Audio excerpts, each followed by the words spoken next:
Hello, Chicago, and those of you who also decided to listen tonight. This is the Monsters of the Madhouse with Chicago Sports Podcast. I am your host, Brandon Duplessis, joined by Kyle. All he does is twin, no matter what. Duplessis, Kyle, what's going on tonight? Not much, man. How you doing? Doing good, doing good. Surprisingly, on a Monday.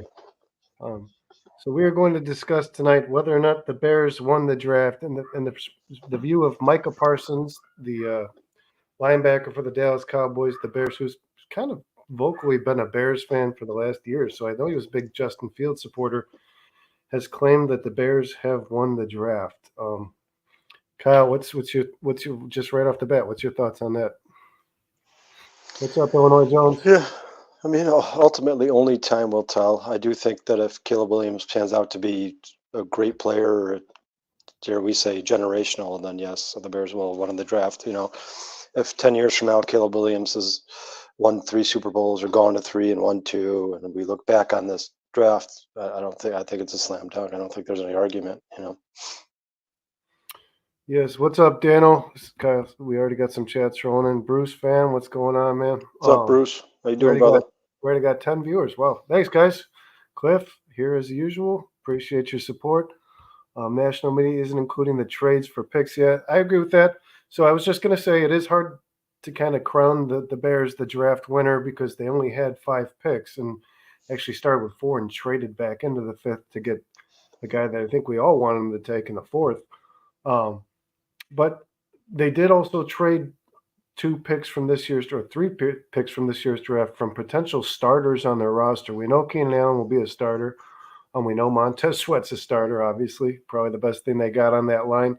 And then it sounds like Ryan Bates is going to compete for the job. Right now, they do have Coleman Shelton listed as the starter, which I'm kind of disappointed about. Well, I'm sure that's kind of a the best man wins situation.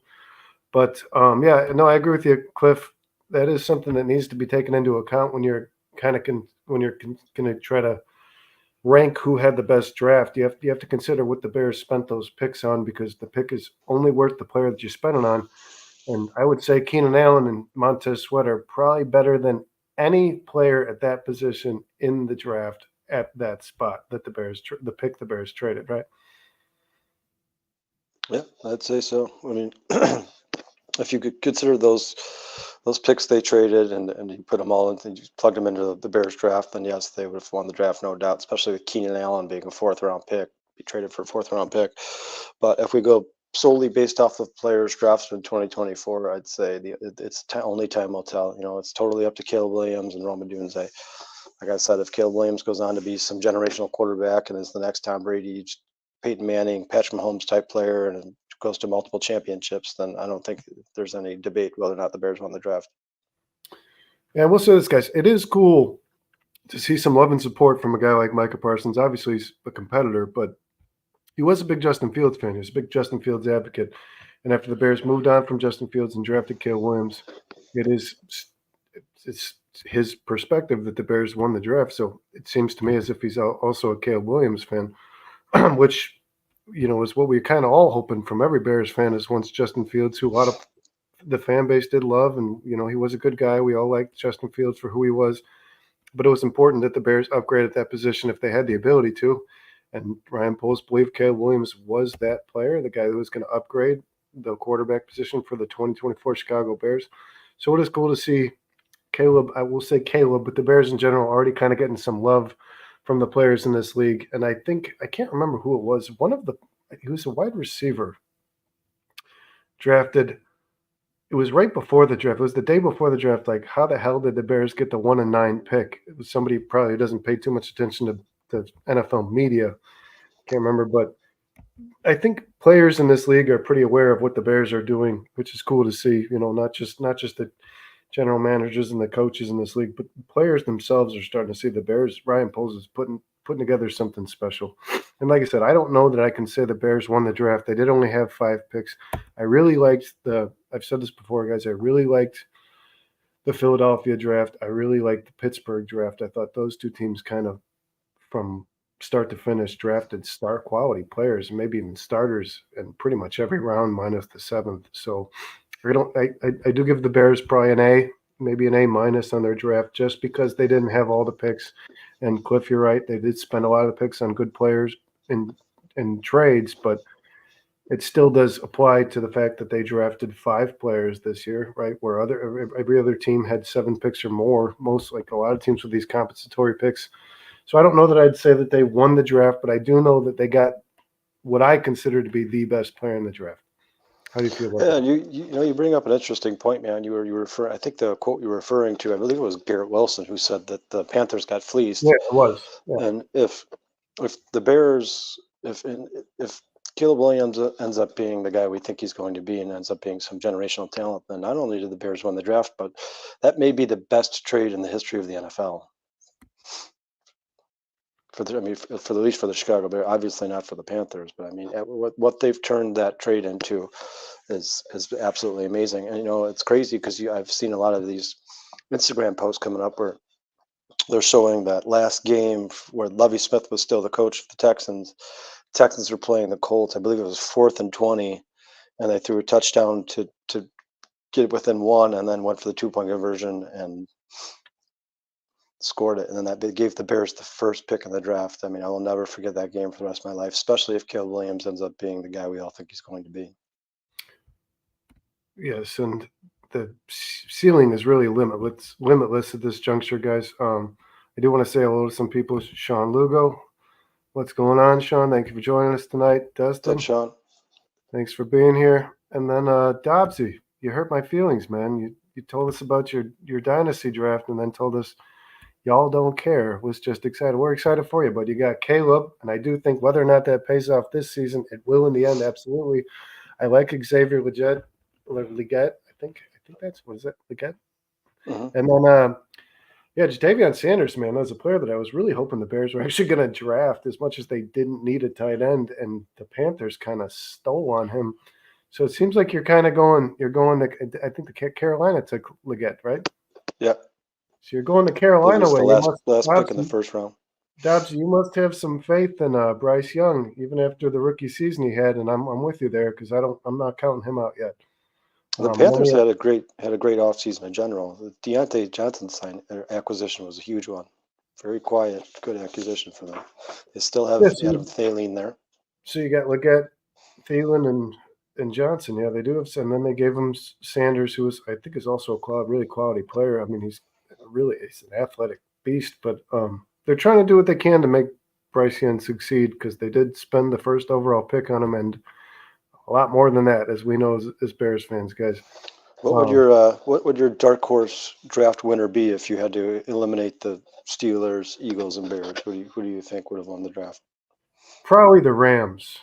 I was really concerned for the Rams once Aaron Donald hung it up, and they really just didn't miss a beat, man. I mean, they got quality players on that line in multiple positions, and we know their offense. As long as Matt Stafford's over there, they're going to be able to dish the ball. But it was their defense I was concerned about, and I know they got Jared Verse, and then they also took a defensive tackle. God, do you know who it is off the top of your head? Well, I think they took what is his name? I think from Oregon State. What is his name? No, maybe I think it was Braden Fisk actually that they ended up taking. Oh yeah, Braden Fisk. Yeah, you're correct. So defensive tackle, another. I mean, he had a great combine. I don't know too much about him in terms of his collegiate career, but he's a guy that a lot of people are excited about. And when you have the athletic accolades that guy has, like the numbers that he had during the combine, you obviously see the potential to be a really good pro. If he's able to apply it all. Cliff Oh says, yeah, that he actually had better combine numbers than Aaron Donald. Everybody keeps referring to him as some combine darling, but if you go back and look at the tape, Fisk had a pretty good year. Go watch the tape. He's a beast. He's a force to be reckoned with inside, and he's going to be good for the Rams. And that was, they got to do something. Like you said, they just lost a perennial Hall of Famer and Aaron Donald. You have to replace him. Cliff says, Brandon, I see 5 blue chippers from this draft. I got to agree with you, Cliff, that at least 2 of those guys are probably blue chip talents. I think Caleb Williams is for sure, and I think Roma Dunze is as well. I would hope that Torrey Taylor is considered he was a punter taken in the 4th round. I don't know what it means to be a blue chip punter, but I hope that he is. I'm not sure. I do think they see Karan as maybe right now a developmental piece, and the same as Booker. I don't know that he's an immediate plug and play starter. I'm sure Walker's still listed as the starter on that line. I do hear a lot of rumors about the Bears possibly still signing a free agent at the end position at the edge. I don't know if that's maybe after the June 1st cuts. I know after June 1st, a lot of teams got to make space on their cap. You're going to see some players get cut that you probably wouldn't have expected to. Maybe somebody becomes available. I really don't want to see Walker starting when the season begins, but if that's what it is, that's what it is. Luis Claudio, North Dakota in the house. Thanks for coming out, man. We appreciate you. Yeah, Looks thanks, like man. looks like these are Cliff's 5 blue chips. Caleb Adunze was Sweat. Okay, so we're talking about Keenan Allen. Okay, well, I get that then. We're talking about 2 players that they traded draft picks for. Dustin says, you guys see Micah Beaston, that sumo wrestler? Yeah, it doesn't surprise me one bit. I don't think there's a person that could be across from that guy that he can't beat. It was Sauce, Kyle. Looks like instead of Garrett Wilson, Dano says Yeah. Sauce was the guy that was impressed with the fact that the Bears had 2 first-round picks. It seemed like he was pretty late to the show. Hi, Elizabeth. Thanks for joining us tonight. Cliff, thanks you as well. Schematics, I like to look at it with the trades. I do agree with you. This is kind of a thing that's been split between not really the Bears fan base, but an NFL fan base in general. Is do you count the trades that the Bears made, or did any team made with their draft picks, their 2024 draft picks, do you count those as part of your draft grade? I don't think that's the way the NFL does it when it comes to Yeah, draft. when you look at these draft rankings and the draft grades handed out by NFL.com and all these different sports writers, they do not include the players that were traded for using draft capital. They do, but the Bears, however, inside their own building, the Bears brass, I'm sure, considers those guys to be part of their draft, and they probably believe that they won the draft, and they should. Yeah, I mean, the one thing we know for sure, guys, is whether or not they won the draft, and it's not about winning the draft. I don't think the Bears care about that. What's important is that the Bears got better in their own mind, and I think they got better at multiple positions on the roster. I mean, even with Keenan Allen and DJ Moore, the Bears still got better at receiver. I think Ryan Poles figured why stop now after the Keenan Allen trade. He's obviously giving his. I mean, I don't know how many times, guys, we can look back at the Bears organization and say this rookie quarterback is coming into a situation in which you really can't fail. That's kind of the general consensus by all of us in the fan bases. How do we? I mean, unless Caleb Williams gets injured, knock on wood, unless the offensive line is just much worse than we think, and I hear a lot of people who have Nate Davis projected to be a much better player this season. So I really don't see what could possibly go wrong in regards to Caleb's success outside of Caleb just not being the guy who we projected him to be, which is a possibility. That's what happens with a lot of first overall draft picks, but he does feel a little different to me. Um, Dustin says the Cowboys got a damn good haul for Herschel Walker. Cowboys actually had a very good draft as well. They would be in my top 5. For me personally, I think it'd be the Steelers, Eagles, Bears, Cowboys, and then I'd probably throw the Chargers in there. I'm a huge fan of both Joe Alt and Lad McConkey. So I think, and the Chargers had a good deep draft. They actually ended up picking up Vernon Rice. It's their second last pick, and then Cornelius Johnson, wide receiver out of Michigan. It's their very last pick. So those 2 guys could probably both contribute as well. So the Chargers had a very good draft, which doesn't surprise me with Jim Harbaugh there now. Yeah, I think the Cowboys kind of need to have a good draft because they were not very active in free agency, which we all expect them to kind of be. Because to me, the Cowboys are a really good football team. I am a Dak Prescott believer. I do think the guy is more than just a first round out. I don't think he's a Kirk Cousins. I don't think he's that kind of guy. I don't think that he folds in big moments. I think that the Cowboys are still just a few pieces away from being elite. You know, you've got Brandon Cooks there. You've got CeeDee Lamb, who needs a contract. I mean, they've been talking about money. We'll see where that goes. But they signed Ezekiel Elliott to be the running back again. I didn't think that Pollard had a very good season last year anyways, but I really expected them to draft a running back. It feels like the Cowboys are kind of playing like a we're good enough card, and I'm not sure I agree with that. So I haven't paid too much attention to their draft. I'm not a big Cowboys fan. I'm not hoping that they get any better than they were last year. But yeah, the approach they had in the offseason kind of surprised me, and I think a lot of people. Jay Grizz, what is up, man? Good evening to you as well. It's always good to have you here. You are never missed, my friend. Even Cliff's welcome you in. Dustin says tracks. Yeah, for me personally, the pick that I think Austin Booker is the pick that put the Bears over the top of this draft. I mean, you go back and look. I think Pro Football Focus had him ranked somewhere around 88. The Bears ended up trading a 2025 fourth round pick to get back into the fifth round this year, and took him at 144 overall. I mean, he's got the traits to be a great defensive end in the NFL. He's big, he's strong, he's fast, and he also had a phenomenal year at Kansas last year. That was a great pick for the Bears. Who's that, Booker? Yeah. Yeah, and we've talked about this a few times, guys. Already, I do know that Booker he's projected. If he had stuck around in college for one more season, I know he was projected to be probably a bottom of the first, maybe possibly high second round talent, and so that just basically means the Bears are picking up the development where he left off in Kansas, right? I mean, he wasn't a first round pick or first round prospect this season because he's clearly a little raw, a little rough around the edges. He wasn't a starter in college. I know that's important to teams when they're drafting the high rounds, first, second round.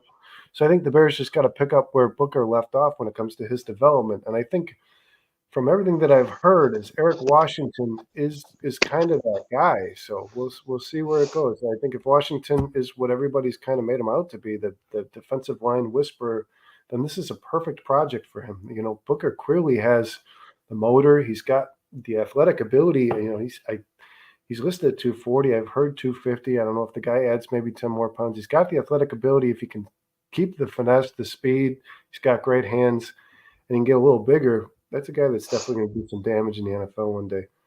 Yeah, well, and as you alluded to, I mean, it's not like the Bears have some superstar on the other side of Montez Sweat, so it's not going to be hard for Austin Booker to get on the field. And obviously, it's probably going to be sparingly early so that they can kind of get his feet wet, start getting him used to the NFL speed. But I wouldn't be surprised at all if he ends up being the starter opposite Montez Sweat near the end of the season. It looks like Dustin Jones is the best a man can get. I think he's talking about Xavier Legette. I think that's supposed to be kind of a play on a commercial jingle. That's great. Sean says, love me some Legette.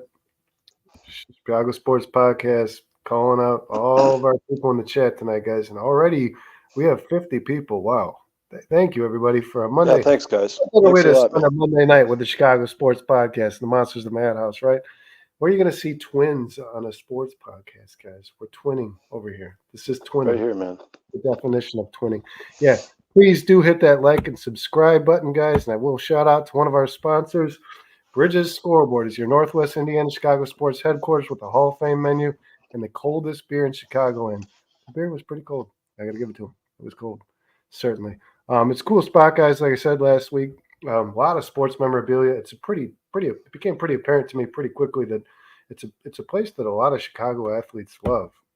You know, it is just outside the city, much quicker drive from Chicago than I am. So well, they never skimp on the bacon, guys. I got a BLT salad when I was there, and I swear there was a pound of bacon on this thing. It was absolutely amazing, delicious. The dressing was phenomenal too. Yeah, Mike Tiana described it as a garlic bacon dressing. I don't know if there's too many people in the world that disagree with that. But yeah, check out Bridges, guys. Definitely a cool spot. The food was good. The wings were good. But yeah, cool environment. You walk into this little tiny place and you're like, what? How is this? And then you go through this little glass door to the back and they have this giant dining room with a whole nother bar back there. The woman who took care of us, Dawn, to serve, she was great. You know, everything on time. Like she made sure we were all taken care of while we were doing our shows out there, guys. So definitely go check out Bridges. We do appreciate Bridges for all the love they've shown Chicago Sports Podcast.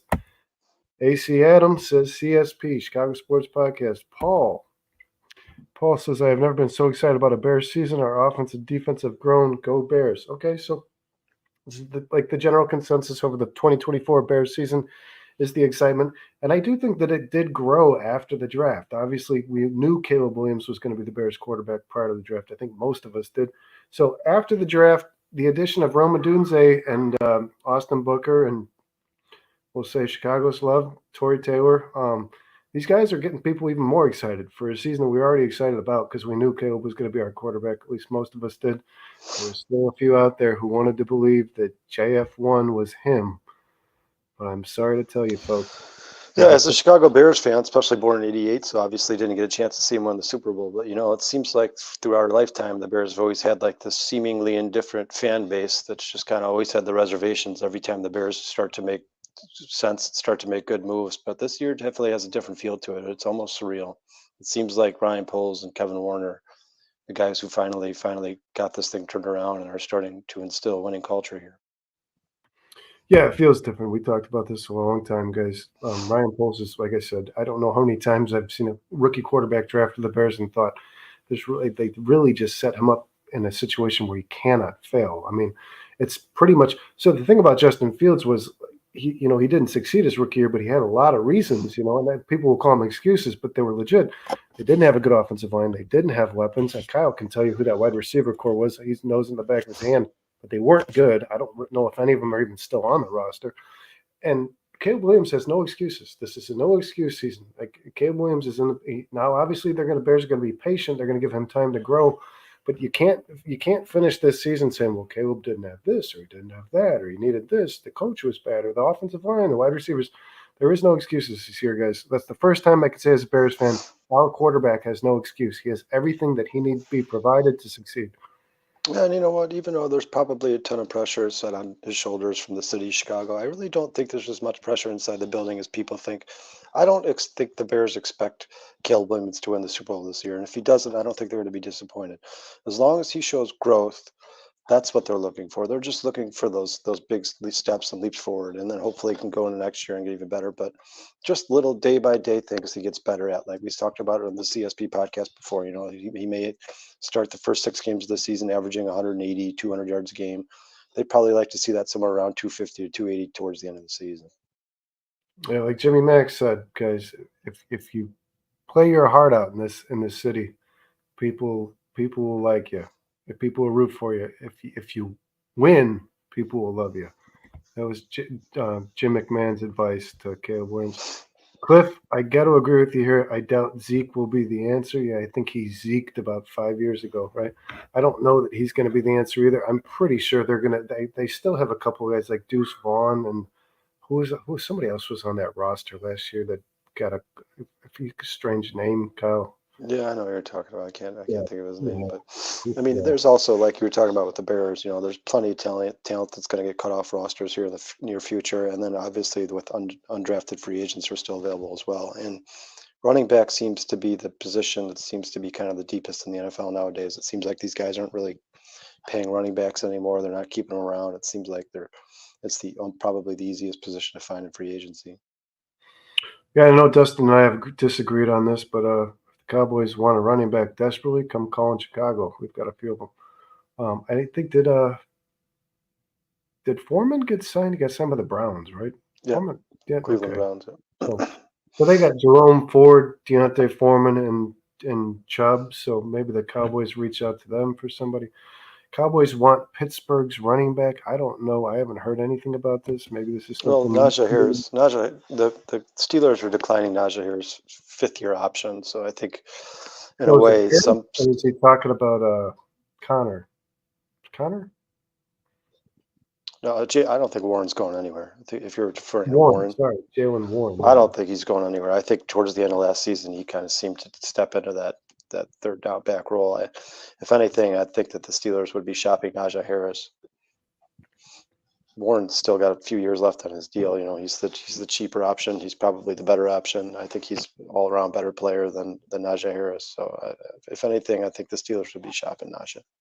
Yeah, and Harris has struggled behind a brutally bad offensive line, though, guys. I don't know how much it is Harris. I liked the kid a lot at Alabama. He was playing, even when he was playing behind Damian Harris, I still thought he was the better player on that team. So we'll see what he does this season. The Steelers, I guess, I can't praise enough about their draft. They drafted a phenomenal. They basically rebooted their entire interior offensive line this year. They got 3 quality starters who will be starting by week 1. I have no doubt. Tiana says, I'm seeing double. Huh.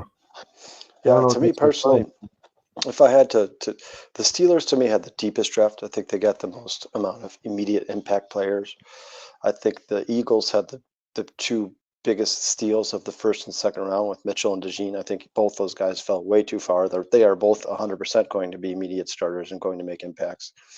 I think the Cowboys addressed a lot of positions of need, and I think the Chargers just nailed almost every pick. But like I said, ultimately it comes down to Caleb Williams and Roma Dunze. If those two end up being what the Bears think they're going to be when they drafted them, the Bears won the draft. If you look back at this draft in 10 years, and Caleb Williams is a perennial Pro Bowler and won Super Bowls, then you can't deny the fact that the Bears won the draft.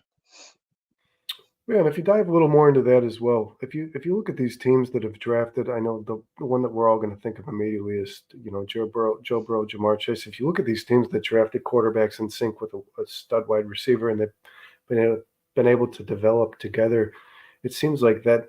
And I don't, I don't think that's a really old fact. That seems pretty recent to me when teams started to do this, and it's really from what I've seen so far, it's proven a lot of success. So I do have Well, yeah, no doubt. you're seeing a lot of teams start to draft these star wide receivers in the first round instead of signing wide receivers in free agency, because the wide receiver market just continues to go up and up and up and up. So now these teams are going to find their guys in the draft, which is smart. I mean, smart, good GMs do not sign premium positions in free agency. They don't spend millions and millions and millions of dollars on one position and kind of handcuff themselves with the salary cap. What they do Yeah, is they sign the fill-in pieces, and then they go draft these guys like left tackles, wide receivers, quarterbacks, cornerbacks, and then they draft and develop them. Defensive ends, another one. yeah, not even so much in the first round. The wide receiver, we had 35 wide receivers drafted this year, so it just feels like, I think the wide receiver class moving forward, I think in the NFL draft is probably going to be very robust. I'm sure it seems like a position that's much more manageable to transition to the NFL than a position like the quarterback or even a left tackle or center, guys like those. It seems like wide receivers are I don't want to say dime a dozen because I would never discredit what a wide receiver does, and especially the ones who succeed in the NFL. But it feels like every draft is full of good wide receivers, and we're starting to see teams find talent in the third round, fourth round, even fifth round. Puka Nakua, I think, was a fifth round pick. So you're right, Kyle. I don't know if these teams anymore are going to be.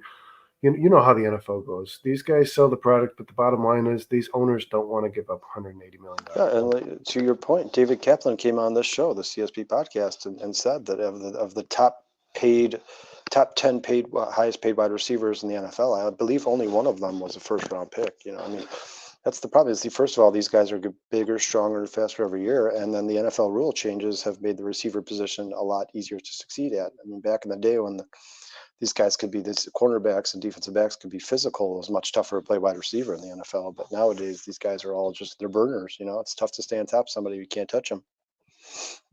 Yeah, the rules have definitely been in benefit of the offensive player, that is the wide receiver, over the defensive back. It's getting harder to play defensive back. That's the guy you wanted to probably draft in the first round before. We did see a lot of, I think I said 59 defensive backs between safeties and cornerbacks taken in this year's draft. So it's another thing we've seen an uptick in. Cliff says polls save next year's picks too. 1/4 is nothing. I agree with you, Cliff. I do know that polls approached this draft knowing that he had capital from next year he could use. I think they had 9 picks or 8 picks maybe next year, 9, and now he's down to 8. And I agree with you. A fourth round pick. Polls seems pretty consistent in trading second round and fourth round picks. It seems like he doesn't want to give up first rounders. And I think he kind of values his third because he knows that a second can get you a lot in return. Third's probably not going to get you as much as you want, but it's still a place where you can get a quality talent on the board. And we saw this year, polls seem to get talent pretty much every round. But Mike Harvey says Caleb Williams is equal to Kyle Orton. Thanks for coming out, Mike Harvey. We're glad you're watching tonight, but I got to go ahead and throw you a disagreement there. I was a big Kyle Orton fan. I loved Kyle Orton. Guy was like just tough as nails. He was all grit, but he lacked a little bit in regards to talent. I'm going to say Yeah, that. Mike, I've said it on the show before. The Patrick Mahomes comparisons seem a little lofty, but that's the first Kyle Orton one I've seen. Yeah. Yeah, Kyle Orton was the man, though. Don't discredit Kyle Orton. Who knows what would have happened in that Super Bowl if Kyle Orton was playing. Cliff says Minnesota has what, 3 picks next year? I'm not sure about that, Cliff. I will take your word for it. It's not something I've looked into. Uh, Illinois Jones, Animal Flow Time. I don't know. Not sure what that. I don't know what that. Illinois, give us a little more context on that. I don't know what that means. Bear down, Aunt Moss. Bear down, Cliff. Glad to Yeah, see you. you're gonna have to elaborate there a little bit, Illinois. Luis Claudio says, I love bacon almost as much as my wife. Okay. All right, No, Claudio, you have to go to Bridges Scoreboard and go get the BLT salad. I'm telling you, it's basically, would you like some lettuce with your bacon salad? yeah, you have to go to Bridges if you survive beyond tonight. Let's hope your wife's not watching. Okay. Guys, I do want to give another shout out while we're on the sponsor conversation. Once again, I want to give a shout out to Chicagoland's most delicious and fun sports dining experience. Head to the river. That is River Street Tavern, located at 102 River Street in East Dundee. I know a bartender there, guys. He's all right. He's all right. Guys, go if you're out in the north side, go check it out. River Street Tavern in East Dundee. It's a fully scratched kitchen. Everything there is made from scratch. Even their condiments, ranch, blue cheese, honey mustard. They make everything fresh, and they have numerous food specials. $2 burger night on Wednesdays, half price wings on Sundays, half price tacos on Tuesdays. They do trivia on Tuesdays. They do karaoke on Thursdays. It's always a good time. Come check it out. It's your ticket to Chicago's biggest games. So if you guys are looking to see like a WNBA game, you get out to River Street Tavern, guys. Yeah, I actually did watch the preseason game with Caitlin Clark, the Indiana Fever game. I'm going to be honest. I am okay. Dustin says Caleb is going to throw for 4,000 yards this season, like it's a fact. I like your confidence, Dustin. Yeah, it's tough to see any way in which he doesn't. I mean, the receiving core, obviously, we've talked about it time and time again, is absolutely amazing. And then you got guys like Cole Kmet, who is underrated, I believe, is probably a top tight end in the NFL. You got DeAndre Swift in the backfield who can catch the ball and take it a long way. I'd be surprised if Caleb Williams does not throw for 4,000 yards this season. I wouldn't be disappointed, but I'd be surprised. If Caleb Williams throws for 4,000 yards, there is no doubt in my mind that the Bears won this draft because this franchise has never had a quarterback that's thrown 4,000 yards, and just outside the franchise in general, a quarterback that throws 4,000 yards in his rookie season is a win, no matter what. No matter how you look at it, like I said, the Bears could have probably drafted 4 punters or kickers after that. If they drafted a 4,000-yard rookie quarterback, I think they certainly won the draft. Yeah, I think most Chicago's fans' hope is that Caleb Williams is somewhat scheme-proof. So even if the coaches aren't doing a good job, like we continue to have question marks about Matt Eberflus or Shane Waldron doesn't come here and succeed immediately. I think most Chicago fans hope that Caleb Williams is scheme-proof and he can find a way around it. Illinois Jones now says, I am praying to Jesus that we play Carolina in London. I don't know that I'd want to see Carolina, Chicago. They actually do consider that because it's a broadcast only game. They do actually consider that a primetime game, which I don't know if that makes sense because it's not primetime. We're all sleeping when that game is on, these London games. I don't know that I'd like to see Carolina, Chicago. I'd like to see somebody. I think that's the one game, no matter how good Caleb Williams is, I think the Bears beat Carolina. I'm hoping. I think that's the one game. I'd like to see Carolina to start the season. I'd like to see the Bears play a team like Carolina to start the season. We're not dogging on you, Illinois Jones. Every Bears game's a good game for us, but I don't know that London themselves, I don't think the London audience wants to see the Carolina Panthers play a game.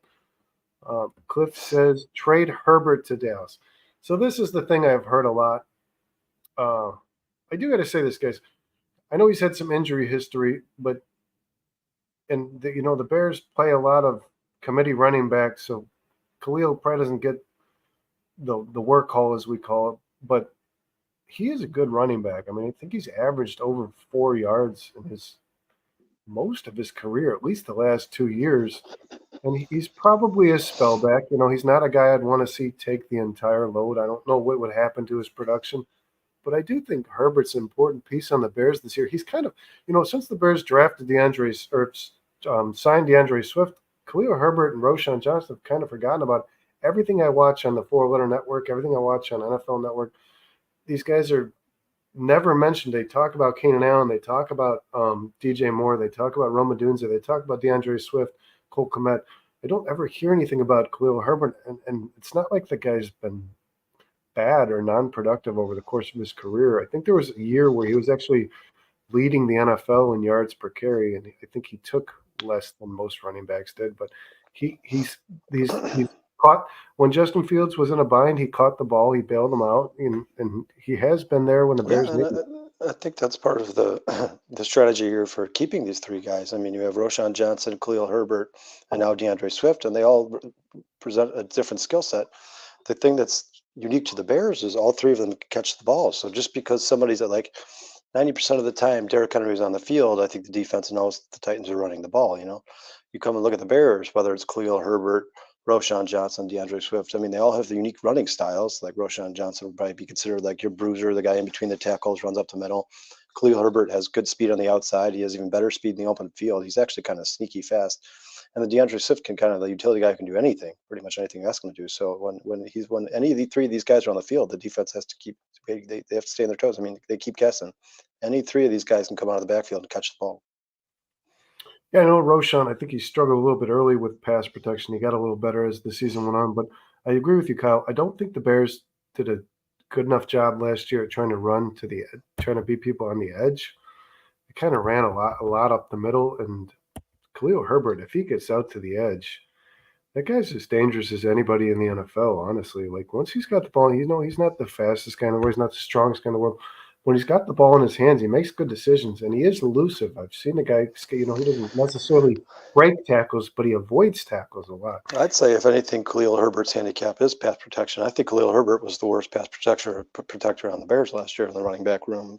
Roshan Johnson got not only to get better as the season went on, but he's actually a pretty damn good pass protector. He's a big guy. Okay, Dustin Jones says, "Do you think Caleb is set up to be the most popular athlete in Chicago immediately?" Yeah, I think if he succeeds, he is. I know DeMar DeRozan's got a big following, but let's be honest, guys, the Bulls and the NBA in general just don't get the same fan base, the same revenue that the Bears do, that the NFL does. Right now, I'd say Showtime It's and Aga's it's probably got the biggest fan base in it's all of Chicago. I'd say it's a two-man race. It's basically, for me, it would come down to Connor Bedard or Caleb Williams, and ultimately, it's going to be like you said, based solely off of his success in the NFL. If Caleb Williams comes in here and goes to the playoffs and ends up in a Super Bowl next year, yes, he is immediately the most popular athlete in Chicago, Illinois. No doubt about it. Yeah, let's be honest. This The is this amount is of a people Bears watching town. the amount of people watching an NFL game versus an NHL game is it's pretty. I mean, it's not apples and oranges, guys. I do love Connor Bedard, guys. If you're not real big into hockey, you haven't watched the Hawks the last couple of years, I don't blame you. But next year when the season starts, watch that guy play a game or two. He does things that, I mean, they remind me of Patrick Kane, to be honest, and we all know what he did. So yes, Dustin, we do feel Caleb Williams is going to be the most popular athlete in Chicago. He probably already is, honestly. Like I saw him go to a Cubs game, and for like every social media app I opened was just a picture of Caleb Williams in a Cubs jersey, which was kind of funny because a lot of people were making the comparison to him and Justin Fields and Mitch Trubisky. And I don't know. I didn't really look into it. I don't know if Mitch and Justin only went to a White Sox game and didn't go to a Cubs game, but all I saw was Justin Fields and Mitch Trubisky in White Sox jerseys. And if you want to win a Chicago fan base over, you better go get yourself to a Cubs game for sure. Yeah, I think Caleb Williams also is setting himself up to be the most popular athlete in Chicago. I mean, right now people pick on the pink phone and the nail polish and all wearing the dress and all that stuff, but ultimately, if he ends up being a great athlete and wins Super Bowls for Chicago Bears, people are going to love that stuff. I mean, there's no doubt he's eccentric. He kind of has like a little bit of Dennis Rodman in him, maybe not to that extreme, but a little bit. He loves the camera.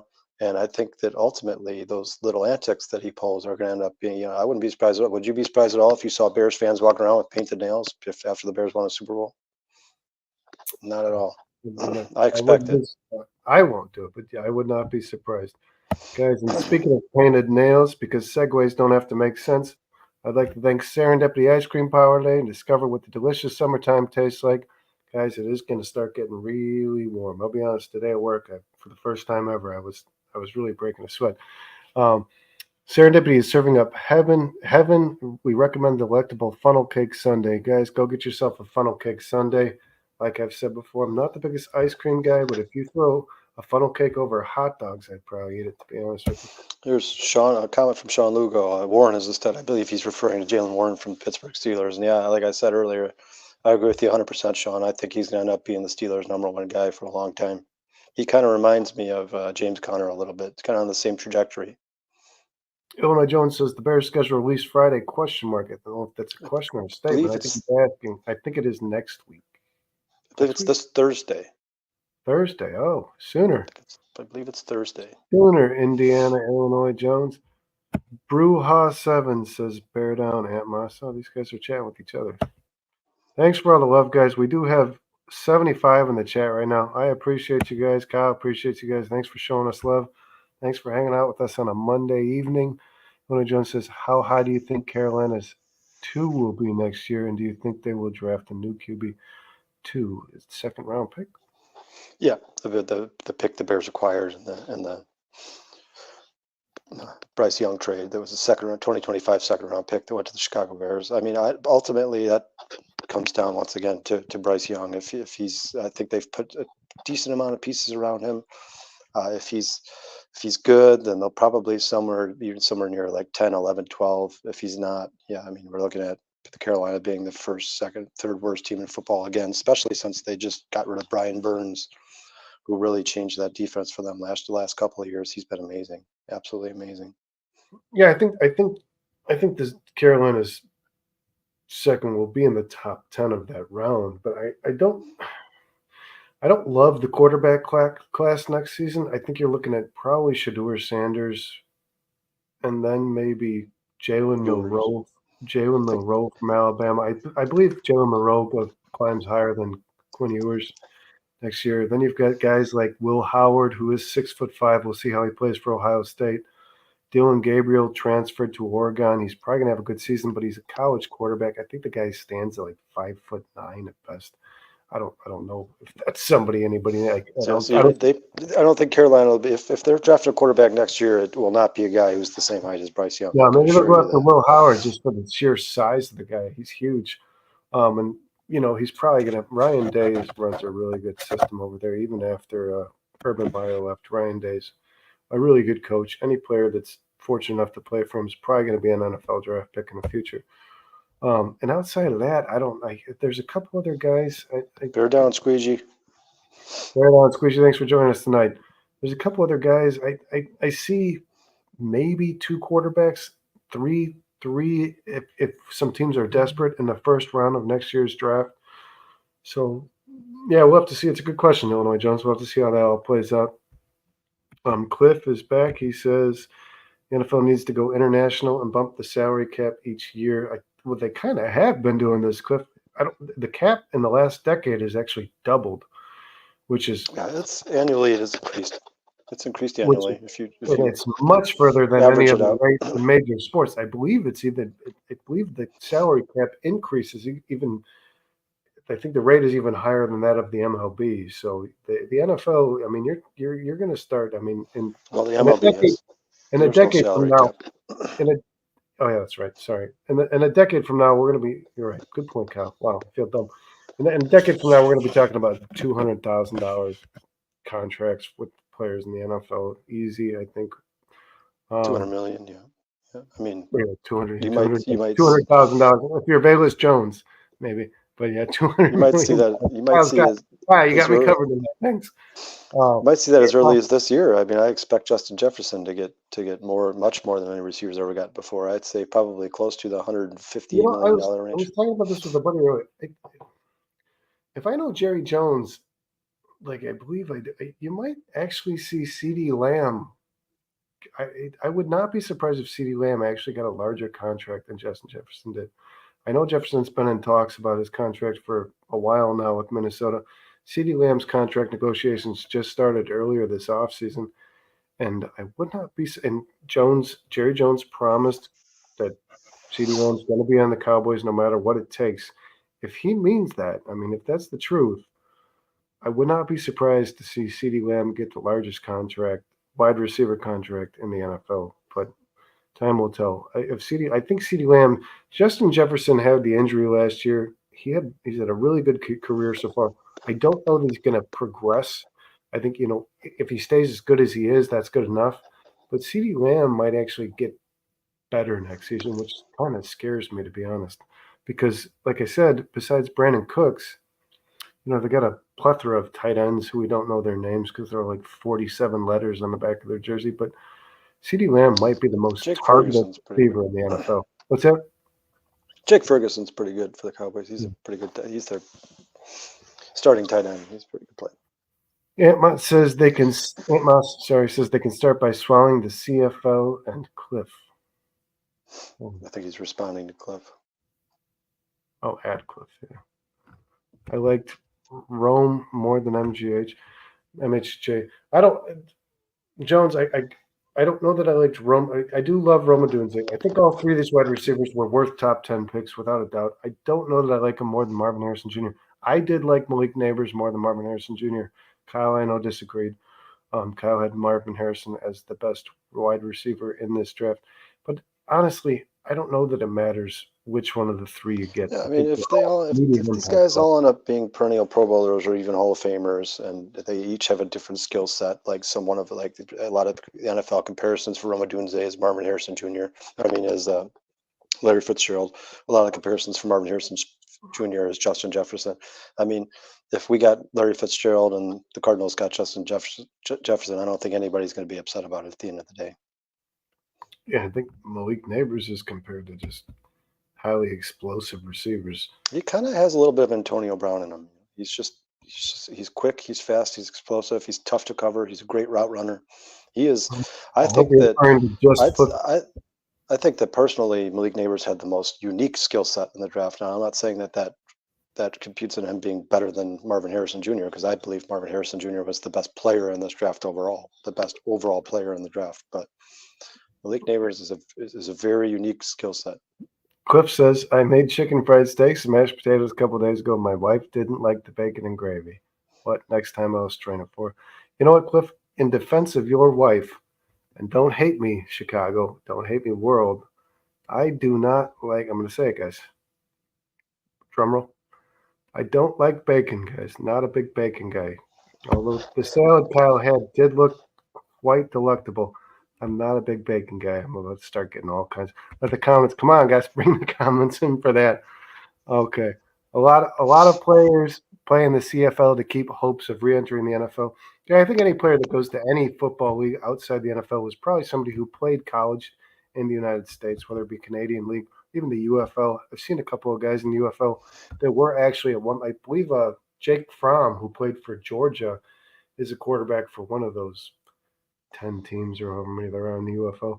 So, yeah, I think you're right, Aunt Moss. It's just the idea of just remaining active and keeping your body in shape and showing these NFL scouts what you can do.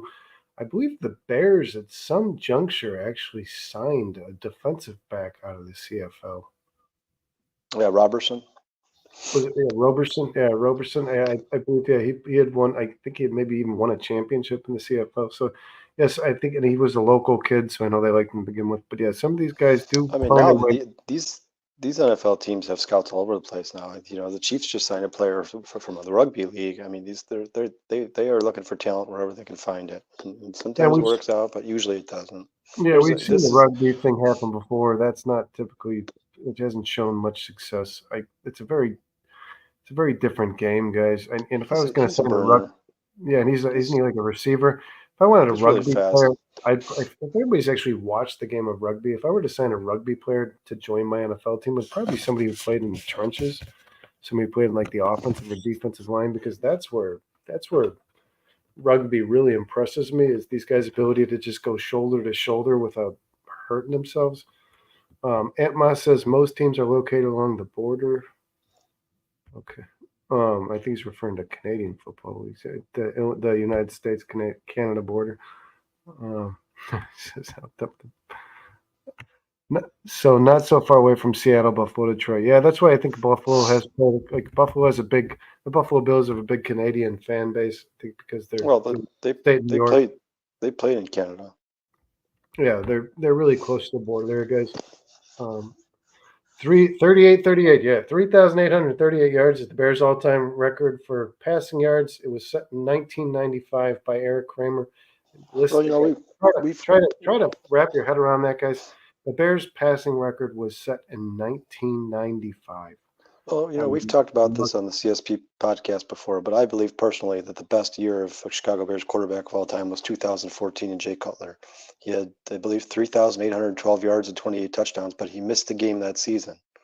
If he had played all 16 games and you took his averages yards per game for every game, he would have been the Bears' first 4,000-yard passer, and he probably would have been around 30, 31 touchdowns as well. Yeah, and as tough as Jay was, as many hits as he took, he probably missed that game because he needed time to sulk on the bench. As much as I love Jay Cutler, guys, I never felt like the injuries were all that, I don't know, genuine.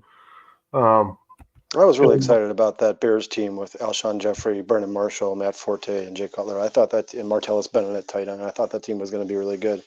They had a lot of tough injuries, and the problem with the Bears in the early 2000s is they just insisted on changing their offensive coordinator every single year. It was tough for Jay Cutler to get a grasp on an offense when he had to learn a brand new offense every year. Okay, Squeegee said something I want to kind of break down here because he says, I think he has to learn the system and get rid of the ball quicker before talking 4,000 yards. He's talking about Caleb Williams. I do want to say this, Squeegee. Caleb has kind of been painted out to be this guy who can only play, can only improvise. He can only play outside of structure. And I really don't believe that to be the case. I know that it is where he played. He did play because we all know that USC team was terrible. The offensive line was terrible. The receivers were drafted in the 7th round. They played a lot outside of structure. Caleb had to improvise. But when the Notre Dame game, which a lot of people are going to refer to as Caleb's worst game as a college quarterback, it's the game that impressed me probably the most when it comes to Caleb Williams because he knew the interior line was not going to hold up. After probably 2 drives, I think he had thrown 2 interceptions, and he knew it was getting ugly. It was getting ugly quick. That game, he made progressions really quickly under pressure, and he actually got rid of the ball really quickly under pressure. And they didn't win the game, and he didn't have his best performance. But any of the yards and completions that Caleb threw in that game were under pressure. He threw the ball quickly. He made his progressions quickly. So as bad as that game was for him, it's probably one of the games. And I think you guys, everybody out there, try to understand. Like, we talk about these games, like the Notre Dame game for Caleb Williams. We talk about these games these college athletes have where it's like the ones you dwell on. I think those are probably the games in which these guys learn the most when it comes to their transition to the NFL. Because that Notre Dame defense that Freeman runs is pretty equivalent. I mean, like, he had enough talent. The defense that he runs is very similar to a scheme that Caleb Williams is going to see in the NFL. I don't know that his offensive line is going to be as bad as USC. I hope it's not. But those are probably the games where you see a player learn the most when it comes to his transition. Well, and it's strange to me that people like the Caleb naysayers, and I'm not saying that Squeegee is, but even the people who are like, let's temper our expectations. I mean, the things that people talk about all the time are the things that NFL GMs are looking for. That's what they want, guys who can play with instinct. They want guys who can improvise. The quick release, those quick slant routes, those can be taught. That's easy. They'll teach them that stuff to them immediately. That's one of the easiest things to learn for quarterbacks coming in the NFL. The quick throws, they prefer to do it so they don't get killed. It's the pocket navigation and the improvising that is not easy to teach. I mean that comes by, he's just a quick thinker. He has got an amazing skill set. He's powerful, strong, athletic. His lower body is absolutely impressive.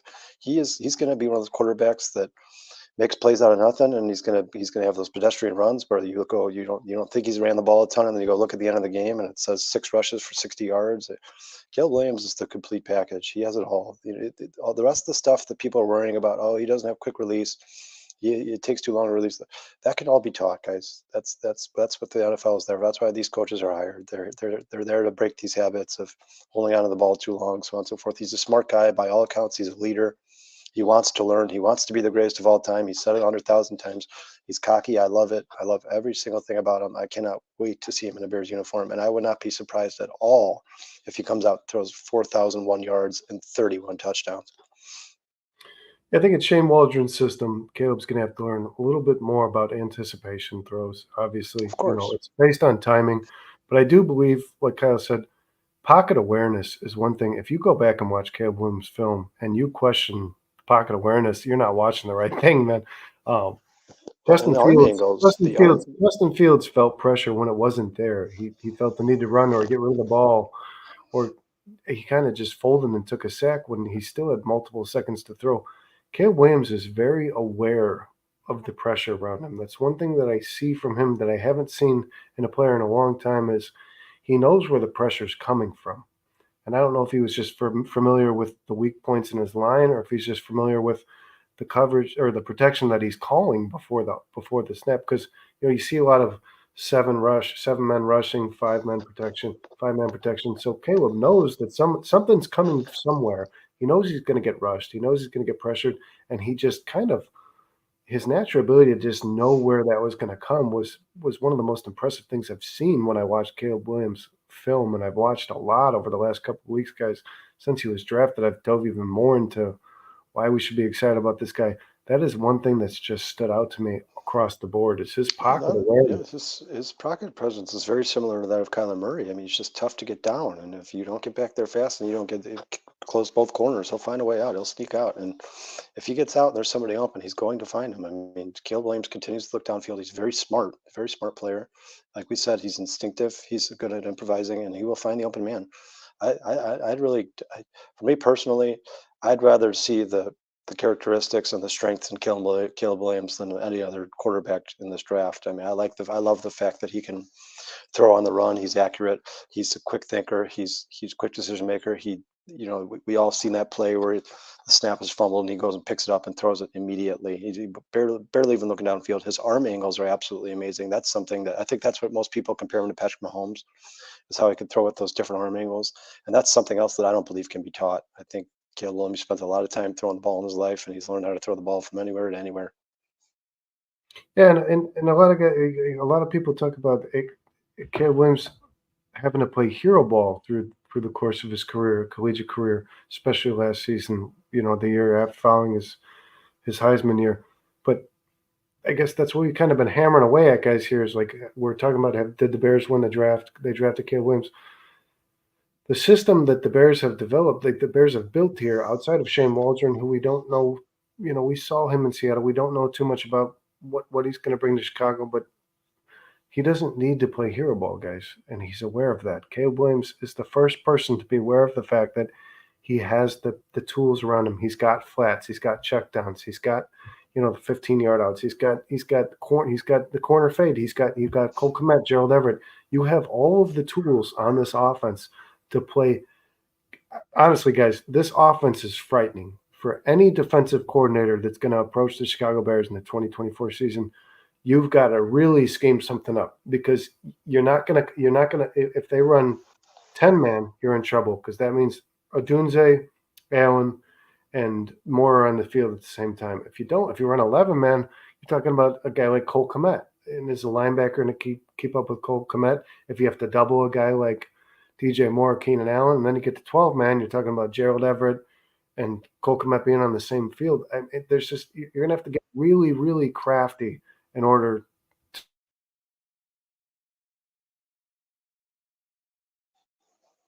Yeah, a lot of people I think a lot of people are scorned by the fact that the Bears offensive coordinators in the past have thrown these screen passes or run up the middle on 3rd and 8 or these things they keep doing. But there's nothing wrong with being a little preemptive or hesitant to start Caleb Williams' career. If they want to run the ball more often, early, early and often, and then start to let him open them up a little bit later on in the season, that's fine. I'm 100% fine with that.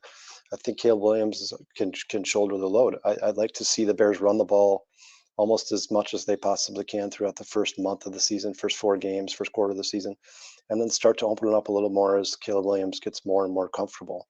I mean, first and foremost, the Bears have done everything in their power to set up Caleb Williams with the right infrastructure and set him up for success. I mean, they have DJ Moore is the number 1 receiver. He was the number 1 receiver last year.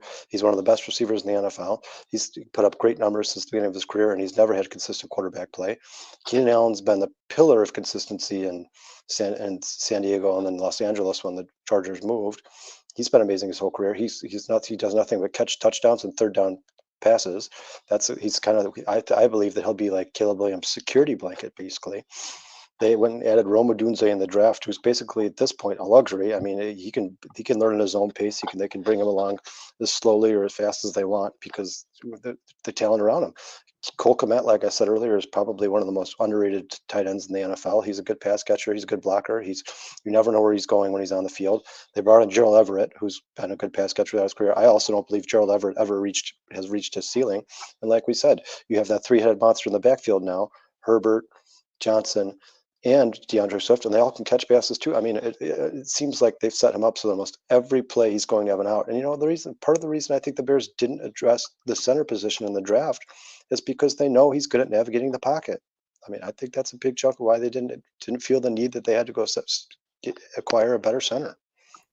Yeah, guys, and I do want to apologize. We did have a little bit of I don't know what happened there. It kind of kicked me out, but I do want to go over some of these comments, and I do want to welcome Michael's the Statman Totus has joined us tonight. Thanks for coming on. Yeah, no problem, guys. Glad Michael. Glad my presentation finally ended. I didn't think it was going to take that long, but I was able to make it, so glad to able to. Thanks for hopping on, man. Yeah, no problem. How'd the presentation go, Michael? I think it went well. I mean, teacher said 6 to 7 minutes, and ours was like 9 minutes. So I'm hoping that doesn't ruin our grade too much. But extra credit, man. That's what I'm saying. I'm like, I don't know why they'd get mad over going 2 minutes overboard, but whatever. These guys are workaholics. I guess, or it's just they make us do a lot. I don't know how we were supposed to get that in 6 to 7 minutes.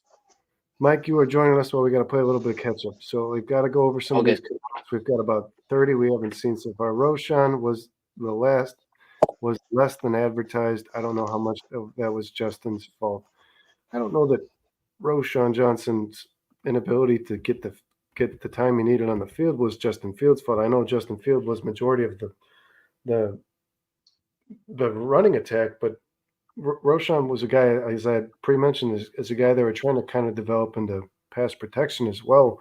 I think he was just a rookie, and the Bears had a quality set of veteran backs, and I don't know that, it's unfortunate because you want to see a rookie, a guy you're excited about. He played behind Bijan. He was, by every source I read, he was supposed to be a high draft pick if Bijan Robinson wasn't the starting running back at Texas, but I just think that's how rookies typically play out in the NFL, guys. I mean, unless you're drafting a running back in the first round like Bijan Robinson, you're probably not going to see a guy, Well, and let's be honest. The Bears offensive line wasn't the best offensive line in football last year, guys. It's tough to judge a rookie running back coming into a team that has an average to below average offensive line. They were banged up all year.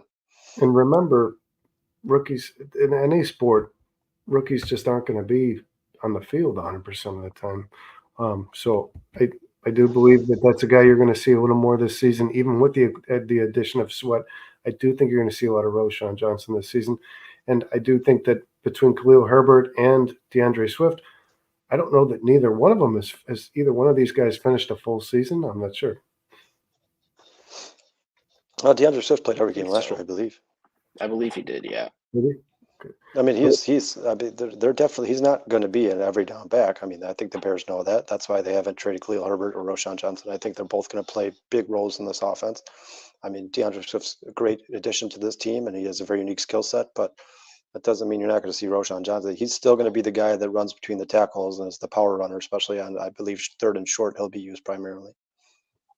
Okay, guys, and Sean says the schedule release is this Thursday, so we're excited about that. Everybody, we know who we're playing at home and who we're playing away, but we're actually going to see where these teams fall. And Michael has pre-mentioned on this network before, guys. It's going to be really important because the Bears are, out there, an outdoor stadium. There is no dome here. It's going to be really important who comes to visit Chicago at the latter end of the year because, when you're playing a team like, let's say, San Francisco, if they're coming to us in December, that's a game that's going to make, that's a game in which the weather's going to make a really big difference, right? Michael, Dustin asked earlier in the comments if Caleb Williams is immediately the most popular athlete in Chicago. Do you think he will be? I think, that entirely depends on how well the Bears do. I think, who is the most popular athlete in Chicago right now? So who would he have to overtake? For me personally, I mean, it's tough to say because hockey doesn't have as big of a following, but Connor Bedard would probably be my vote if I had to. I think I'd agree with you there. I think right now he's probably the most popular just because of the potential he has, right? That's why he's so popular. You hear all about how he's going to be a top 10 player of all time, maybe. I think if Caleb, again, and we all know this is a football town, it's not a secret to anyone. If Caleb Williams throws for 3,500 yards, he doesn't have to throw for 4,000, just 3,500 yards, show that you're going to be the guy. I think so. I think he'd be it immediately. And if he throws for 4,000, he might have a bridge named after him in Chicago, like just after his rookie year. I agree 100%, Michael. I would be surprised if the fans might fall in love with Caleb Williams if the Bears went 2-15, but both wins were against the Packers. That might be enough. Exactly. That's also a good point. All you gotta do is beat Green Bay. I mean, they haven't beat Green Bay since they clinched the division in 2018. It's been almost 5 years, right? So when you got to beat your biggest rival, and if he can do that, he might instantly be it. Forget all the other stats. He's beat Green Bay once, and he might just become the most popular guy in Chicago. Would you agree that if he wins multiple Super Bowls throughout the next 10-year span, if you went back and looked at this draft, that the Bears not won this draft? I mean, is there even a question mark?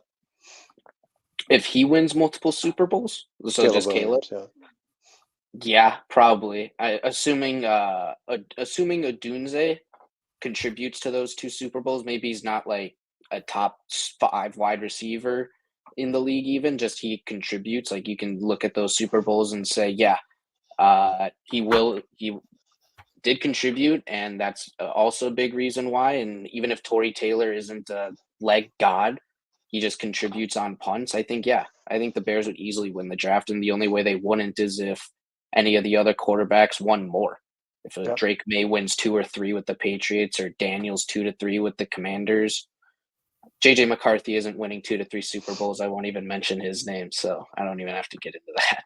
Yeah, and you took the words out of my mouth. I mean, the 2 quarterbacks in this draft that I believe were put in the best situation would be JJ McCarthy and Caleb Williams. I mean, the rest of these teams, Washington, New England, these teams have a long way to go. And obviously, if the Falcons won a Super Bowl this year, it would be for no fault of Michael Penix Jr. I mean, he wouldn't get any of the credit for that. So, guys, I think there's another way you could take a spin on this. Is how many Super Bowls does Caleb have to win to pass Jordan as the best Chicago athlete ever?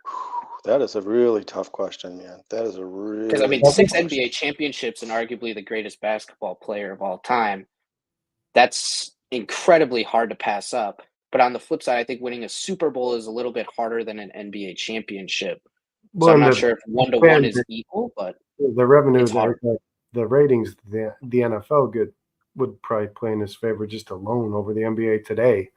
The NBA is nowhere near what it was in the 90s when the Bulls Well, were. you all now also have so many different forms of media. There's there's social media with Instagram, Facebook, YouTube. I mean, whenever Caleb Williams makes remarkable plays, it's going to be seen all over the world, where obviously Michael Jordan didn't get that favor. But I don't know, Michael, you make a good point. As a 1-to-1 equal 1-to-1 ratio, it's tough to say. I mean, like you said, this is a Bears town. I mean, football, and there's been a Super Bowl drought since 1986, right? So, I mean, if Caleb Williams comes in and wins 3 Super Bowls in his first 5, 6, 7 years, it would probably be tough to say that Michael Jordan was a better athlete, or at least a more important athlete to the city of Chicago than Caleb Williams.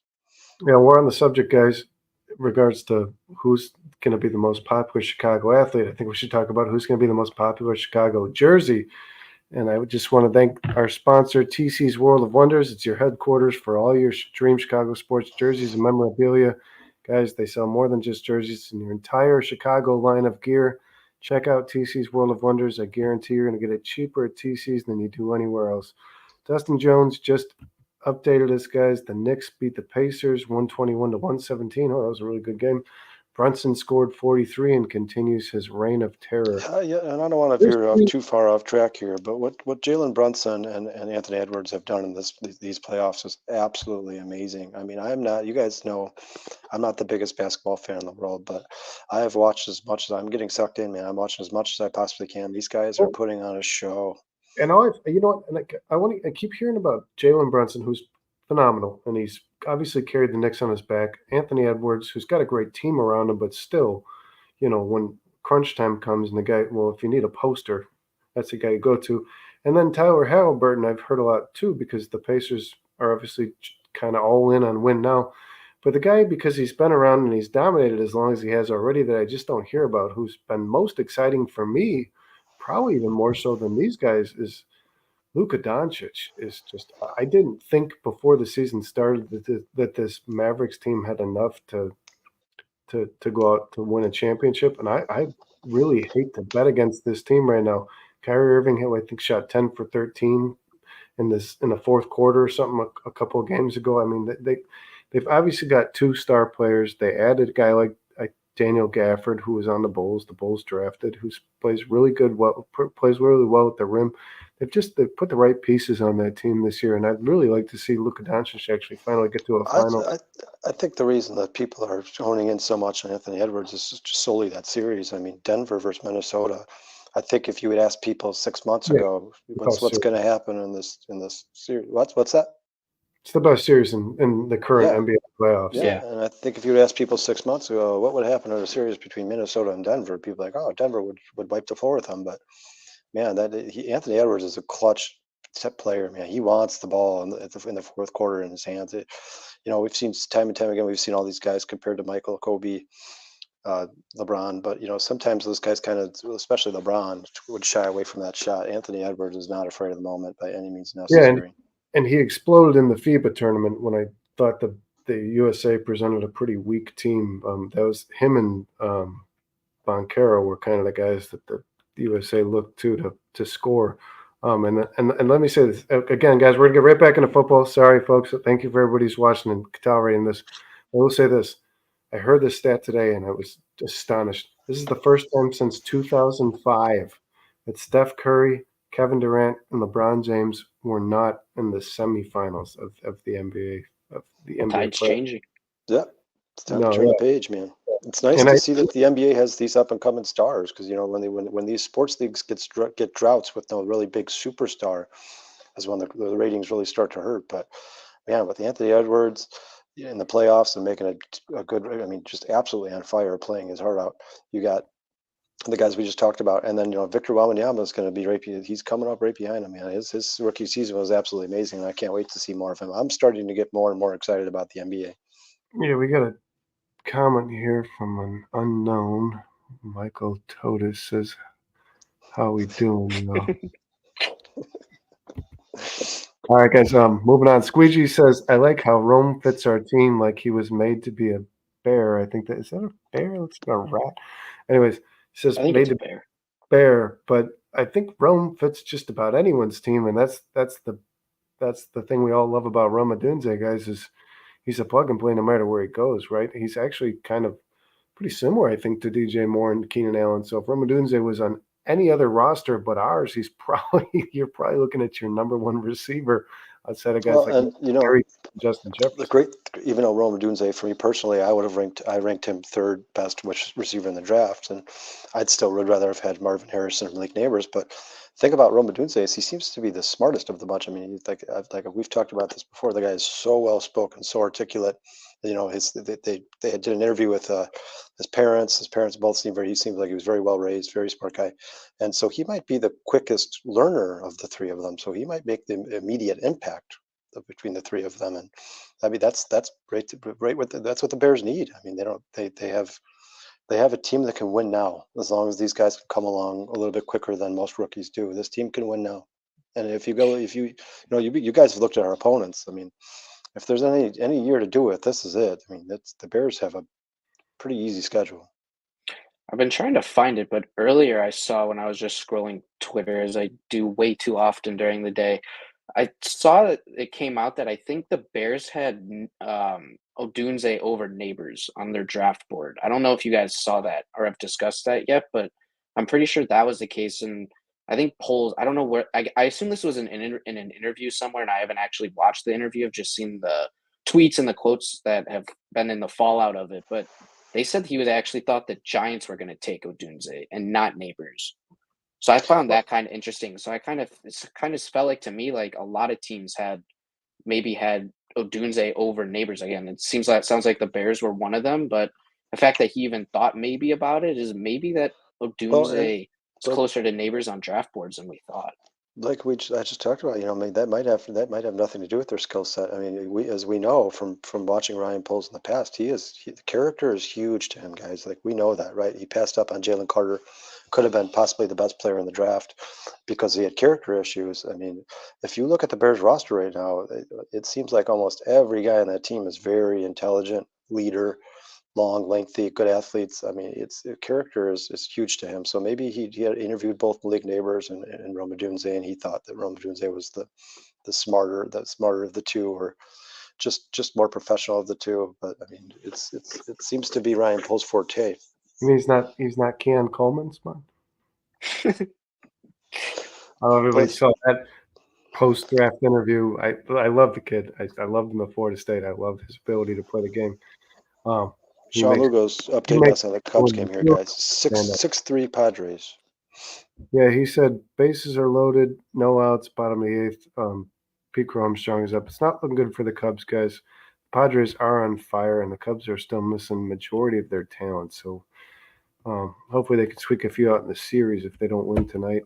Dustin says, you're baking me crazy, and I do want to announce, guys, Dustin is a father, which does qualify him to make dad jokes.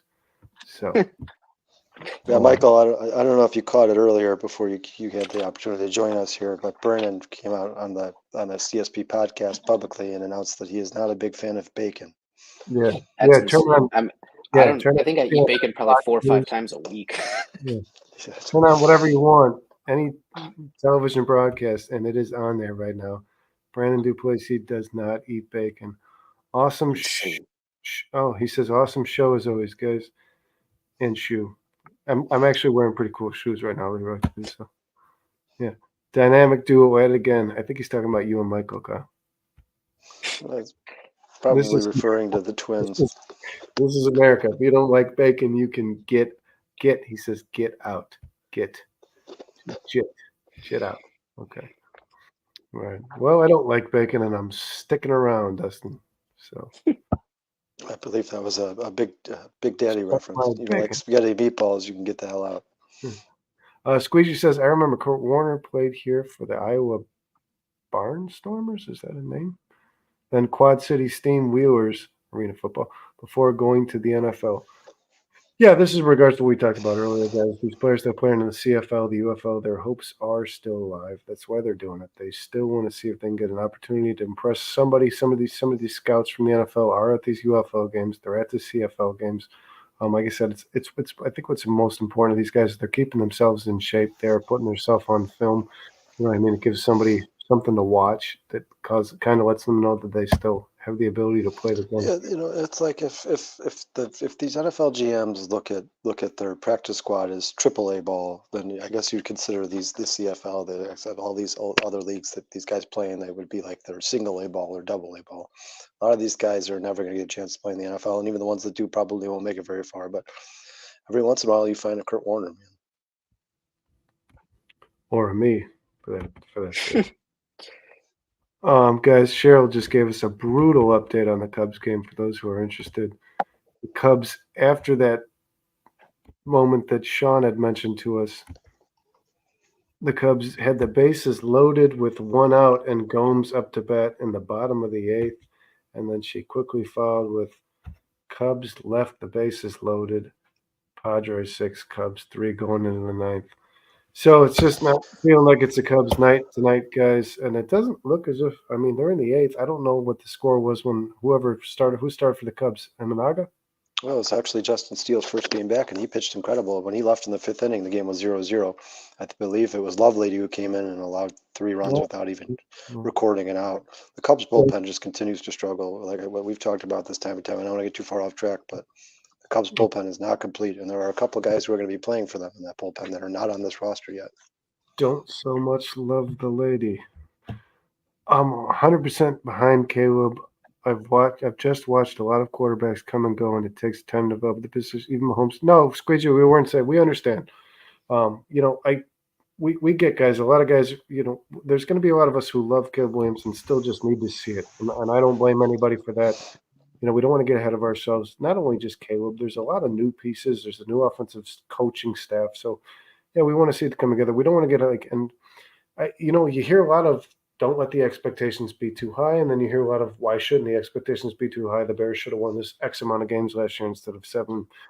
But the reality is it's a rookie quarterback. It's a whole new offensive coaching staff. Most of the offensive roster is actually new at this juncture, guys. We have Gerald Everett, we've got DeAndre Swift, we've got Roma Dunze, we've got Keenan Allen, we've got whoever plays center. I don't even know at this juncture, guys. Kieran might play a little bit at guard. Who knows? But a lot of new pieces. So you still have to expect the growing pains. You got to expect it's going to take a little bit of time for this offense to get right. I would expect that, if the Bears played poorly for the first couple of weeks on offense, as much as everybody's talked about, as hyped as we are, if they played poorly, it would literally make sense. And I don't know if that makes sense, but you have to there's no very rarely does it work out like it did in Houston last year. So if the Bears don't come out firing on all cylinders, you have to show a little bit of patience, give them the time, and let the coaches get it all together because Of course, all sports fans have to temper their expectations when it comes going to a new season with a bunch of new players and new coaches. I mean, like I said, it's like Michael said earlier. I don't think Caleb Williams has to throw 4,000 yards and 30 touchdowns. He just has to look like he's making progress, and he looks like he's going to be a good quarterback into the future. If Bears fans get that, I think everybody will be satisfied, and they'll just have more excitement going into next season. And I think a little bit of it is too because we haven't seen a good quarterback. I mean, you can think what you want about Justin Fields. I kind of knew for a little while he wasn't a good thrower. I think it was delusion that I thought maybe he would actually become a really good thrower. But I think a lot of people set the expectation super high because they just want to see a good quarterback, but it doesn't just happen like that. I know the offense is super good.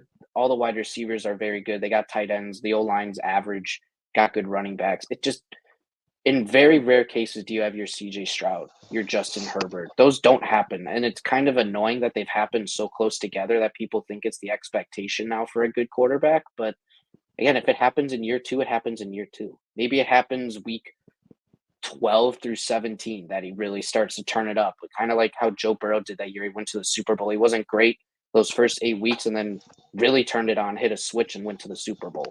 It happens differently for every single quarterback, and we just got to see and hope it plays out. Hopefully he comes out swinging right away, right? I don't think anyone's going to sit here and complain about that, but it's just every quarterback is different. Yeah, Yeah. that's an amazing point, Michael. Because go look at Josh Allen's numbers for his first 2 years playing in the NFL. Go look at Peyton Manning's numbers first year in the NFL.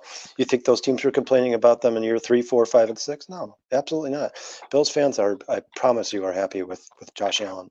And if the NFL, if the Bills brass or GM would have listened to the fan base, they would have booted Josh Allen out of there a year and a half into his career. And we're not saying, Squeegee, that you're opposed to Caleb Williams. We understand that you're like a lot of us. There's a lot of skepticism there. And I think Dustin brings up a good point here, guys. Defensive coordinators are going to be very focused on applying pressure on the quarterback when they play the Bears. Going to see a lot of blitzes, and then he follows up with what I would expect. And don't be disappointed, guys, if you see this, but this is probably going to be, and it's not a very Shane Waldron kind of trend, but I think this is, this is the first time Shane Waldron's getting to develop his own rookie quarterback. The run game, short passing game is going to be very important, and I believe that that's what the Bears are going to hang their hat on the most, probably. The point is, Caleb Williams has weapons. DJ Moore's a yards after the catch guy, but he's a phenomenal route runner. Keenan Allen is a guy who gets open and early, right? So he creates separation quickly because he was a 60% in the slot. He's a third down guy. He's a guy you want to get quick release on. You want to give him a slant route when he's 5 yards away from a first down. He'll get you the rest.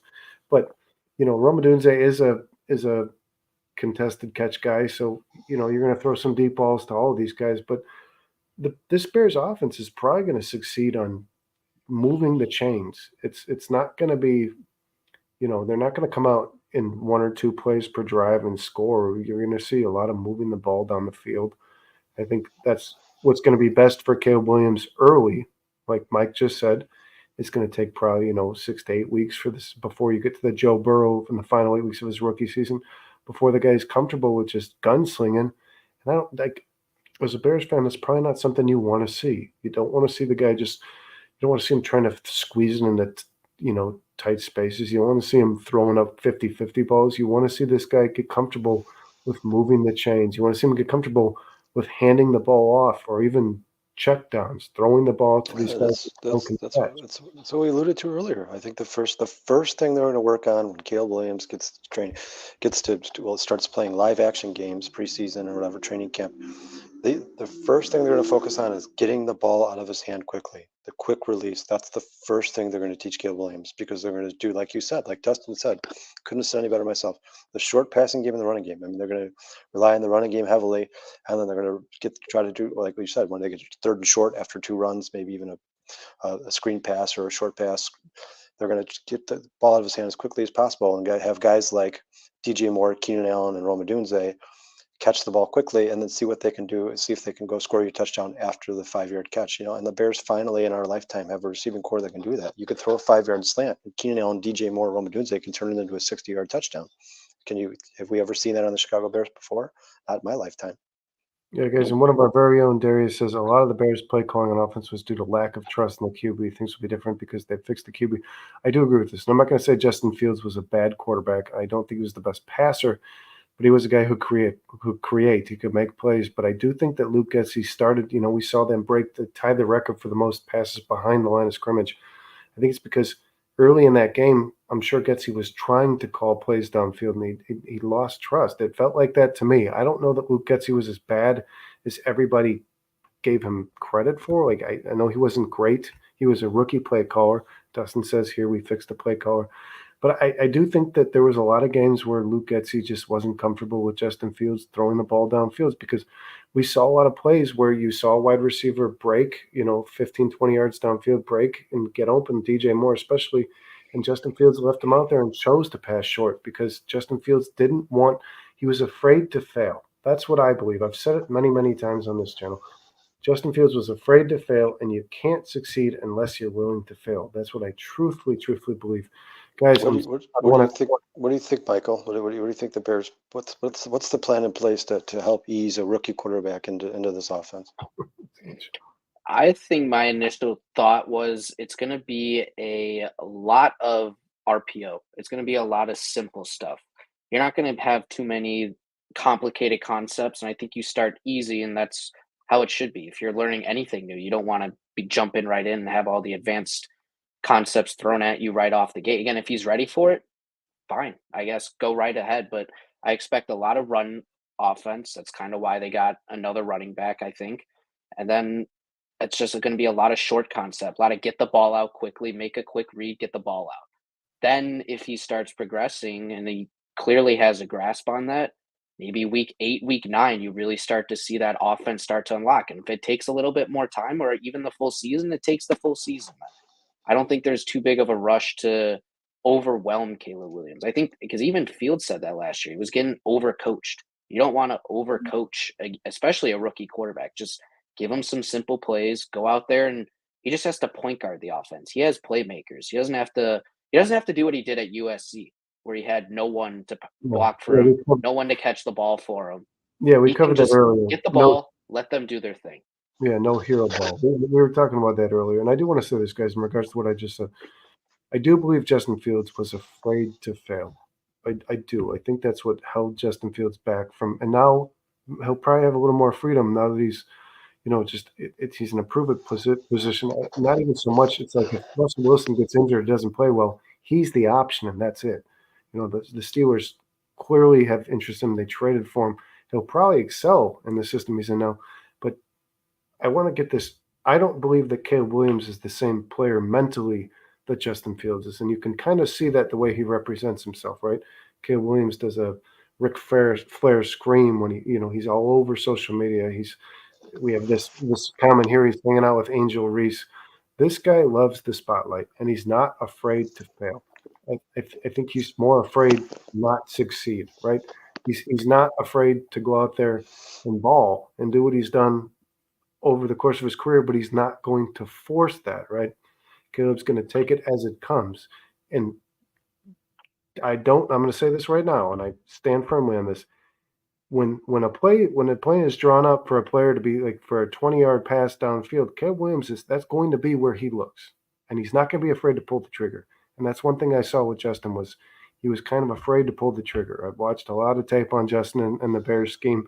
And when Luke Getzey did, fortunately, when the blind squirrel found the nut every once in a while and he drew it up right, Justin didn't pull the trigger. And that's just something that I don't. And even not even 20 yards. I mean, Justin's biggest flaw to me is he refused to take the underneath. He refused to take the gimme. I mean, there was just so many times where you'd see somebody in the flat wide open, somebody 5 yards downfield wide open, and Justin just felt the need to bomb it downfield. I mean, and like you said, even when he did, he was afraid to make mistakes, so the ball was almost always overthrown. The whole situation with Justin Fields is a disaster. The timing was wrong.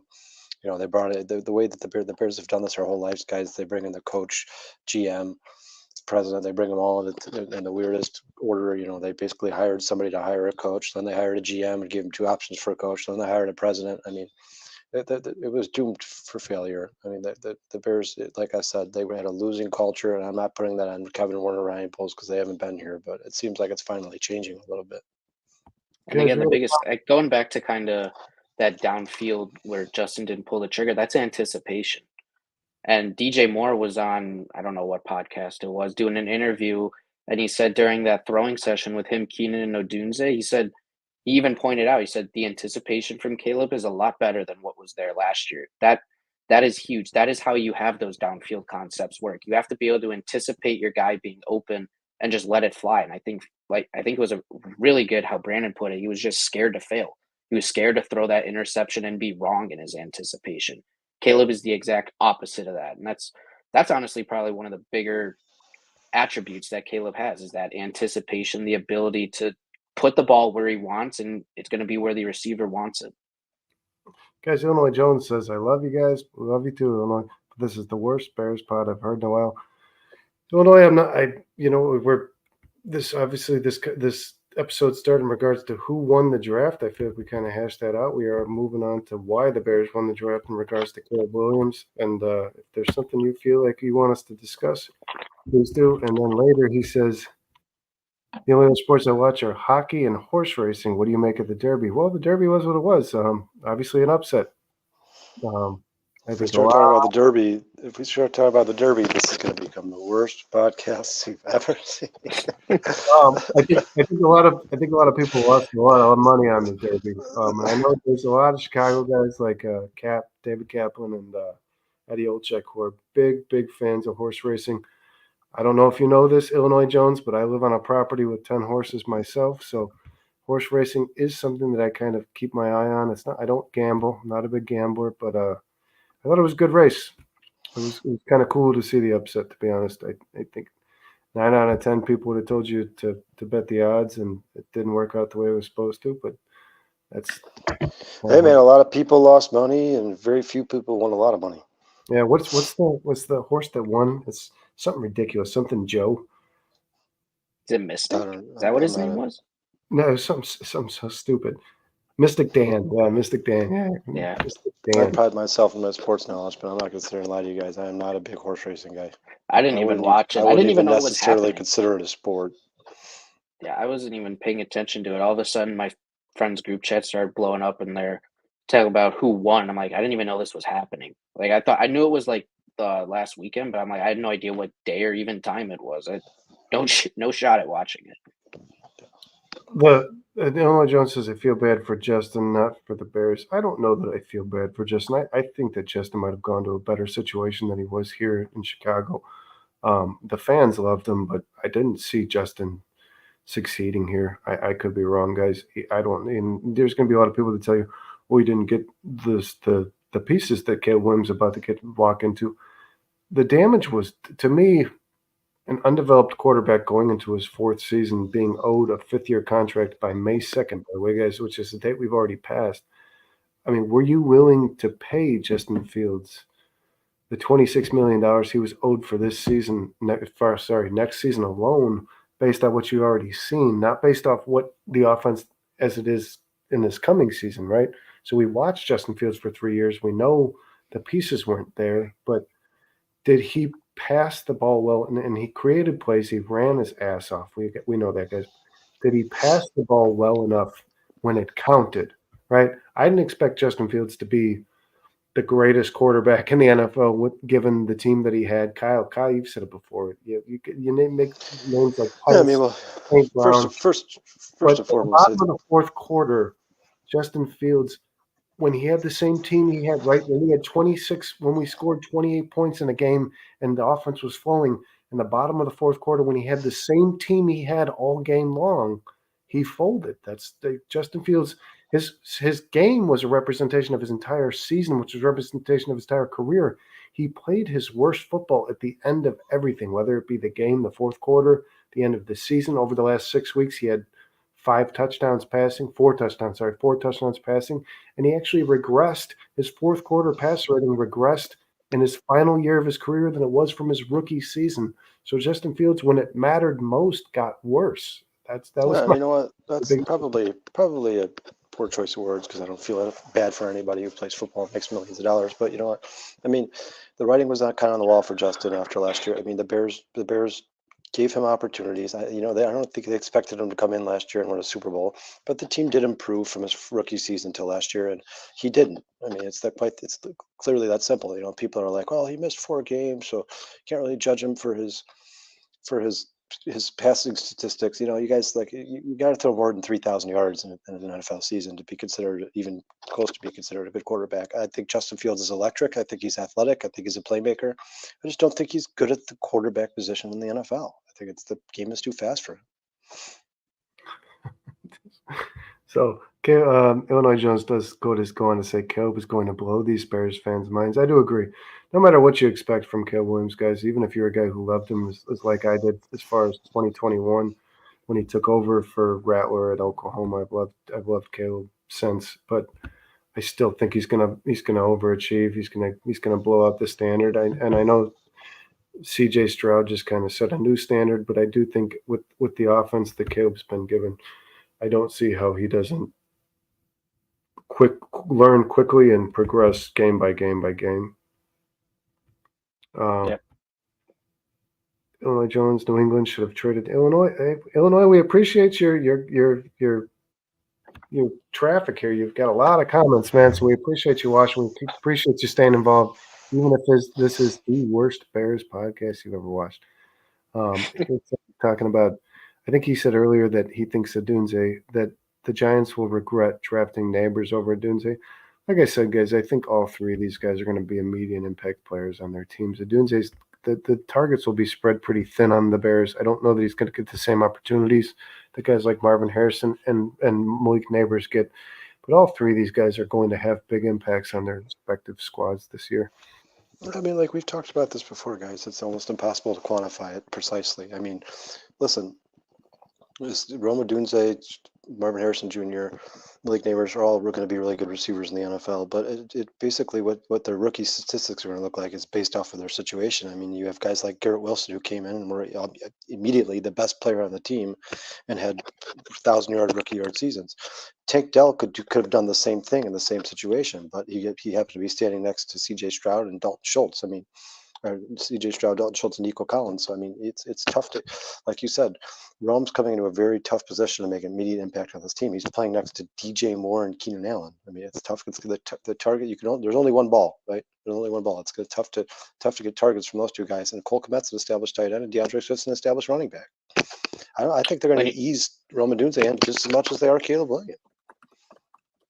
Yeah, and I think Kyle made a good point talking about situation. I mean, look at where the big three quarterbacks went. Obviously, Harrison went to the Cardinals. He's going to be catching passes from Kyler Murray with relatively no competition. Trey McBride, I think, is one of the better young tight ends, but he's not going to take away from Harrison's target share too much.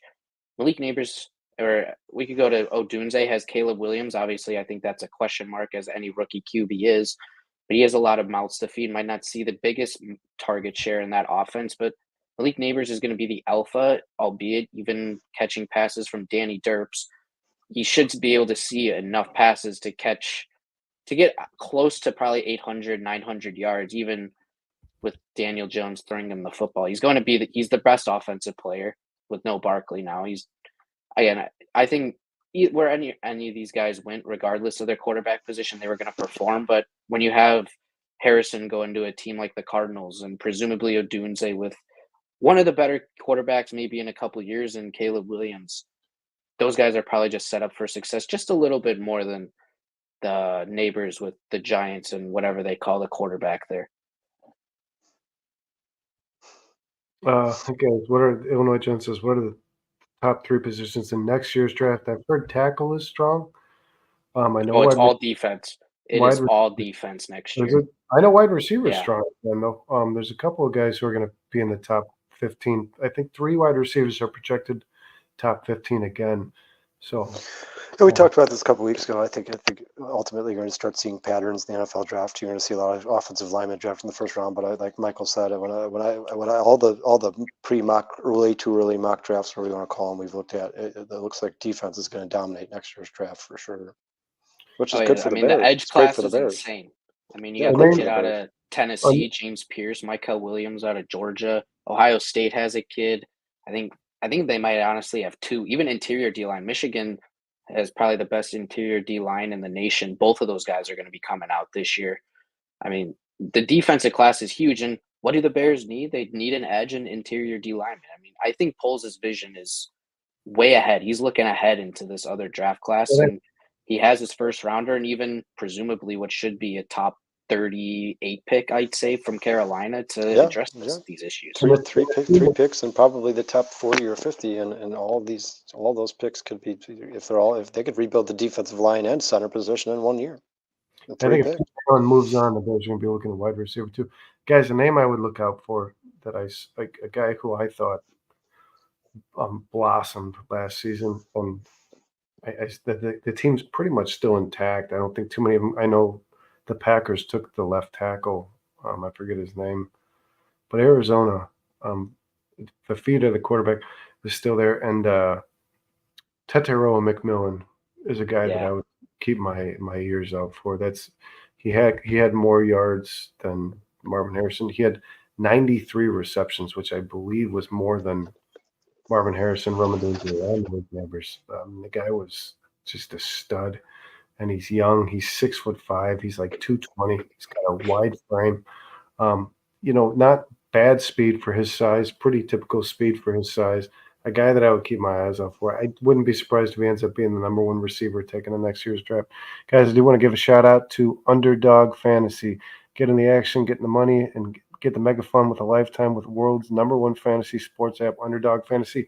Get 5 picks right and mega bank your money by 20 times. Guys, fantasy is around the corner. I know a lot of us like to do our drafts before the preseason starts. Most of us, though, after due to injury. I don't know how much quality time starters are going to get this year in the preseason. So, yeah, fantasy's around the corner, guys. If you've done your standard, or I should say typical ESPN, Yahoo Fantasy, check out Underdog, guys. It is a cool fantasy app. It's got a lot of different things to offer that ESPN and Yahoo do not. Let's get back to our comments, guys. We're a little bit behind. I've got about 15 comments to catch up on. Hopefully finding why WW as they should, because they want fit, feminine, friendly. Not, I don't know what this is, guys. See, I'm not saying I'm right, just how I feel.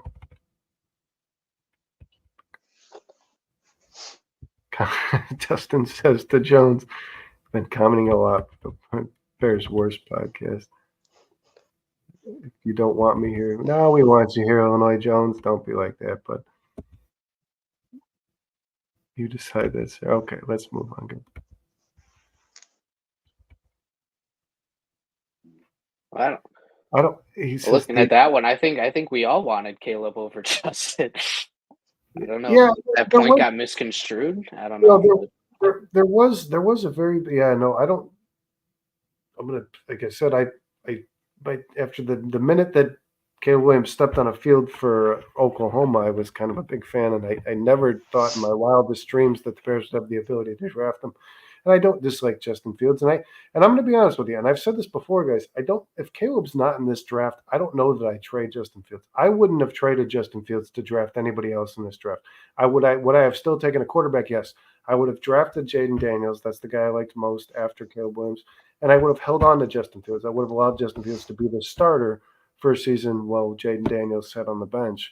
probably the same thing with Drake May. I don't think Drake May's ready either. A lot of people had Drake May pegged as a day one starter, and I don't think he is. And I don't know the Patriots think that either. They signed Jacoby Brissett knowing they're probably going to draft Jane Daniels or Drake May. So I don't think that Drake May plays week one. I don't think he should.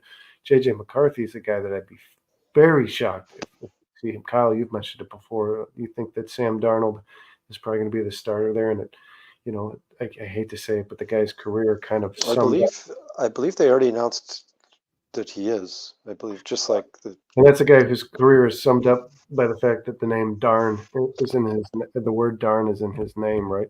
But all of these guys felt like me to guys that you should probably rest on the bench for a year, even two. I don't know. The thing we're all flabbergasted by is Michael Penix. I did actually have a poll today on Chicago Sports Podcast Facebook pages. Which quarter? Let's go ahead and dive into this, guys, because we've talked about the draft. We've talked about Michael. This whole episode was regards to did the Bears win the draft via Micah Parsons said the Bears won the draft. We're talking about overall draft, not the first round, not the second round, not after did the Bears win this year's draft? They only had 5 picks, so you have to factor that in. They did trade draft picks for good players, Montez Sweat, Keenan Allen. But what do you think?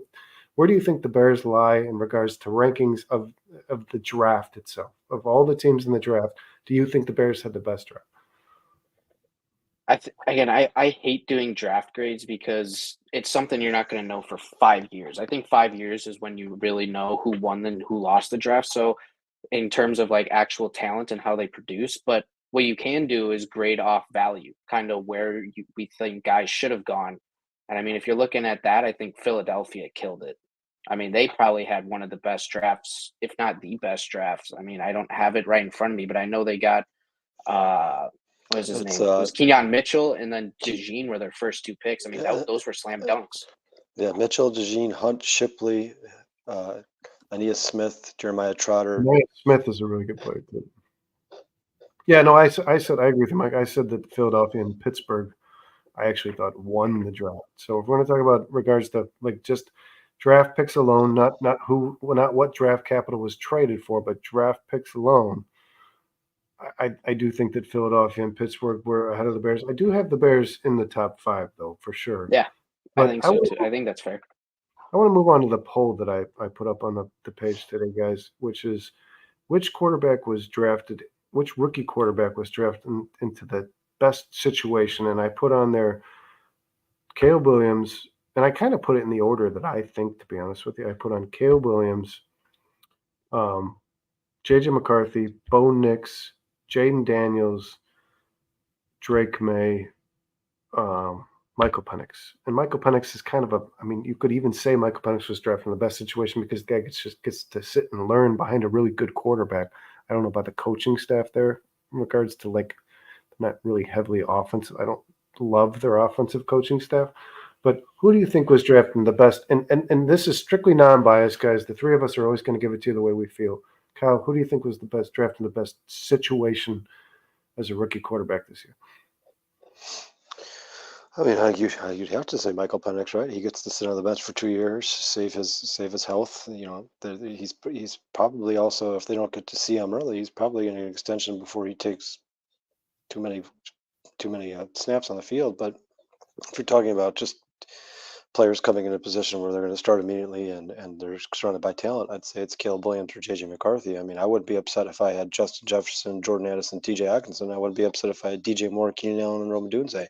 I think they're both in pretty good spots. But ultimately, I mean, I'm not saying this as a biased Bears fan. If I was one of the players in this draft, if you asked me where I wanted to go and who I wanted to play with, I'd say the Chicago Bears. What about how do you factor in coaching though? I mean, like you said, Raheem Morris is new to. I mean, it's more like it's kind of what Michael said earlier. You really won't know any of those relationships, any of those marriages, or who ultimately won of all those quarterbacks who had the best situation until 4 or 5 years down the road. And you're talking about how many wins they've produced, or which one of these receivers ended up becoming Hall of Famers or perennial Pro Bowlers. You won't know that stuff for a few more years. But like I said, if you're talking about just looking at a team on paper, black and white, I'd say the Chicago Bears are. I mean, by all accounts, Shane Waldron is one of the most respected offensive coordinators in the NFL. So.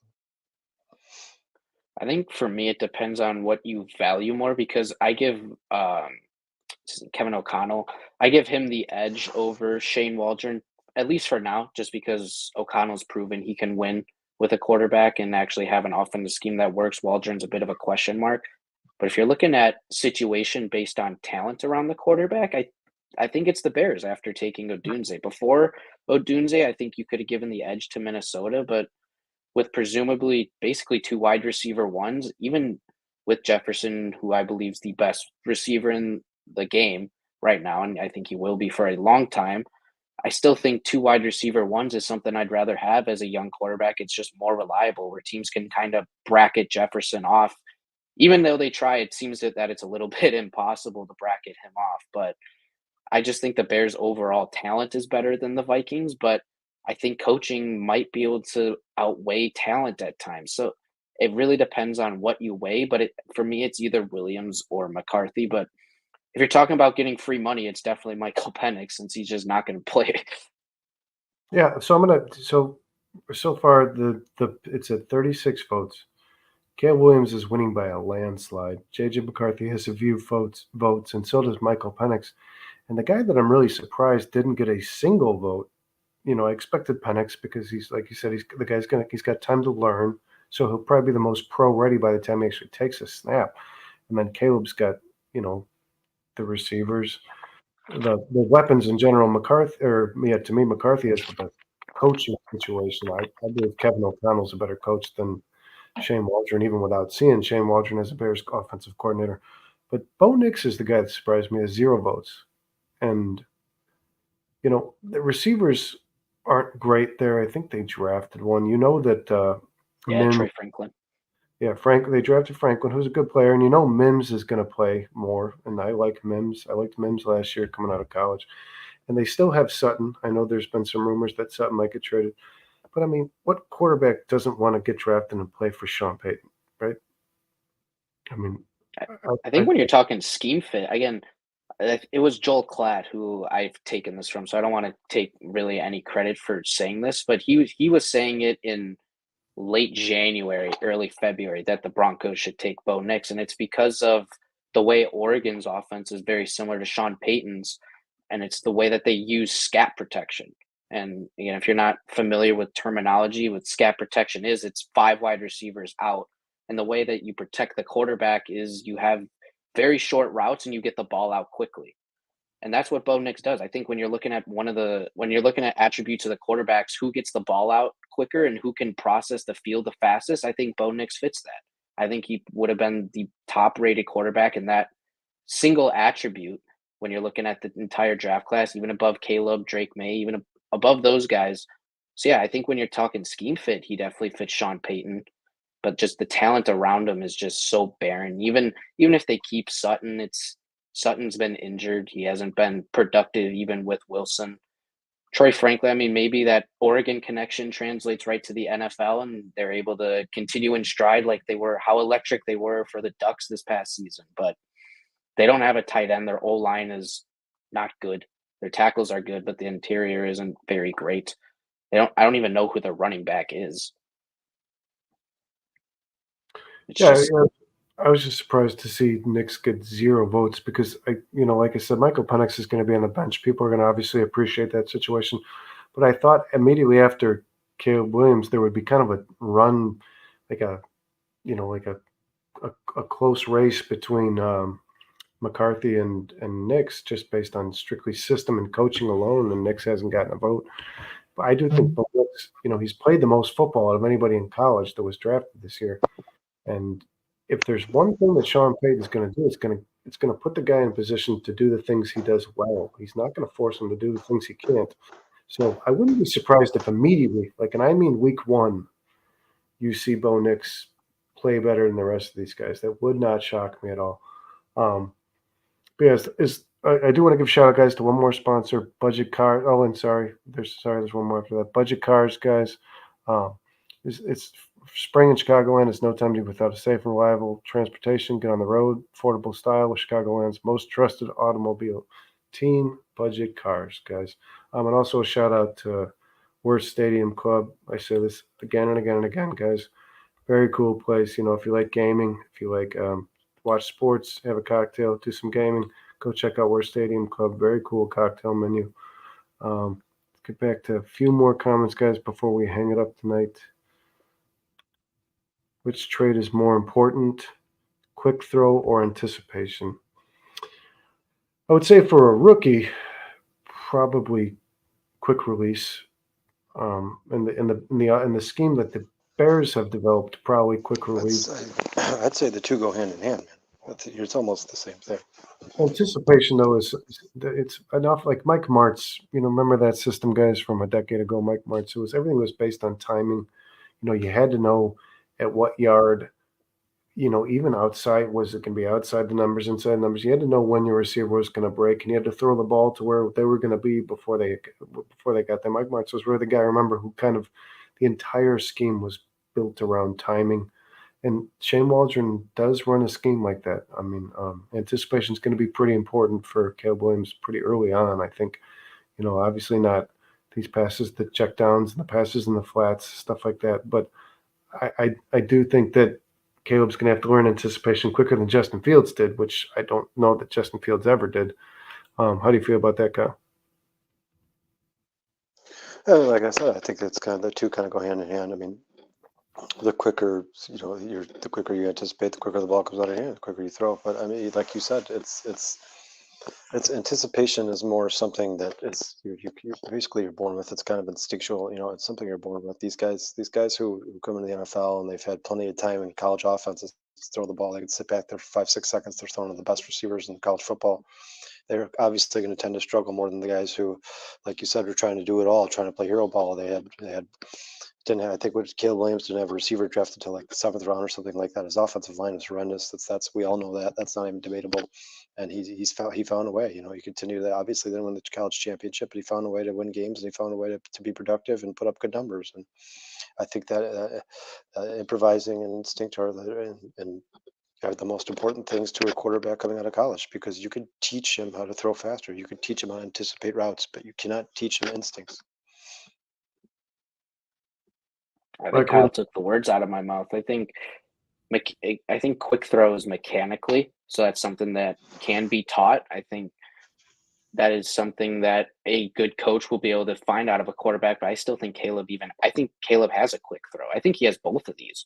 But if you're talking about which one is more important to have right away, it's anticipation.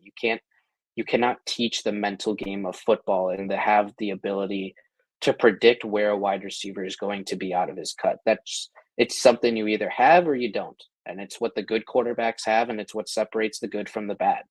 So if Caleb Williams comes in, DJ Moore, like I mentioned earlier, he said Caleb has the anticipation. If we see that translate to actual game, he's going to be a good quarterback. He's going to be a top 13 quarterback, maybe almost instantly, depending on stats and how the season goes, stuff like that. But that's something that you want to see. If there's anything outside of stats, awards, anything that you want to see out of a quarterback, especially a rookie, to determine if he's going to be the guy, is anticipation throws. Is he anticipating? Field did not. If Caleb is, I might just go buy the jersey right away if he has a game where he's anticipating. I think we're all going to buy the jersey. Let's be honest, guys. Dustin at some point. Bo Nix not in a great situation in terms of weapons. I agree. The talent there surrounding him is not great. I do think we can all agree, though, Drake May, as good as he might be, as good as he was projected to be, is probably going in the worst situation of all the top quarterbacks drafted. Oh, yeah, they suck. Guys, is there anything – I didn't follow up on the Cubs. I would imagine they lost. Is there anything that you guys want to mention before we hang up tonight's show? I'll just mention Blackhawks have their lottery tomorrow. That'll be at 5:30 for the NHL draft lottery. They have the second best odds to go back-to-back lottery champs. Which is where they were for Bedard, right? Weren't they the second best? They were third. They were third. It was Anaheim and Columbus. So we might have Michael, when is the actual draft? It's in June. It's late June.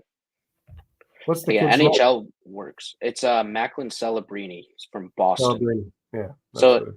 So to put it, because I know hockey prospects are hard to follow. They're a little bit like baseball, where you don't really hear about them until they're in the top 100. But there was a tier list of someone made that actually follows hockey prospects, and they made like the last 10 or so number one overall projected guys, and he had McDavid and Bedard in their own tiers, 1A, 1B, and then the next tier was Austin Matthews, Jack Hughes, and this kid. So he is definitely a franchise ability changing player. And if the Hawks are able to land him with Bedard, I mean, there's your Draisaitl, McDavid, and dare I say Kane and Taves to potentially win cups. So it'd be massive. But if they do not win, it's nothing to get too upset about, as they still have Bedard, and there's 4 really, really good prospects at the top of the draft. So they're guaranteed one of them, but you obviously hope they walk away with the grand prize. So, guys, it looks as if the Chicago Bears are not the only franchise looking up in Chicago. Blackhawks giving you something to be a little excited about. Michael, Kyle, I want to thank you for joining. Mike, thanks for jumping up. Mike, thanks for jumping on after your Yeah, presentation. no problem. Glad you had time to Thanks, Mike. be with us. Yeah, glad I Squeegee could says join in. great show. Squeegee says great show again, guys. Squeegee, as always, appreciate you being on. As to Thanks, Squeegee. everyone else, Thanks, Illinois, Squeegee. Jones, appreciate you being on. Sean, Dustin, Cheryl, as always, thanks for the updates. Thanks, Lugo. Thanks, Bruce. AC Adam, yeah. Thanks, Mike. Thanks, Dustin. Michael, with your Kyle Wharton comparison. Thanks, Cliff, as always, for being on. Yeah, guys, thanks for hanging out with us on a Monday night. I know we ran a little bit late tonight. I appreciate all. We actually have 75 still in there. We have more people in the chat right now than we have all night, guys. So thanks for being here, guys. And I want to give a shout out real quick again to our sponsors. Thank you, Bridges, Scoreboard in your Northwest Indiana Chicago Sports Headquarters. Thank you, River Street Tavern, which you can go find our boy Kyle at. He will be tending bar. He makes good drink. Serendipity Ice Cream Parlor, TC's World of Wonders, Worth Stadium Club, Underdog Fantasy, and Budget Cars. And for that, guys, we are going to hang it up. I believe we do have another show tomorrow night. Kyle is working, so go check him out. If you're not able to watch the show, go check out Kyle at River Street Tavern. Me and Michael will be on with Adam Mason, and I believe Chicago Sports Podcast himself, Brandon Trax, will be on with us, guys. And after that, I bid you all a good night. Guys, you want to hang out for a sec? Yeah.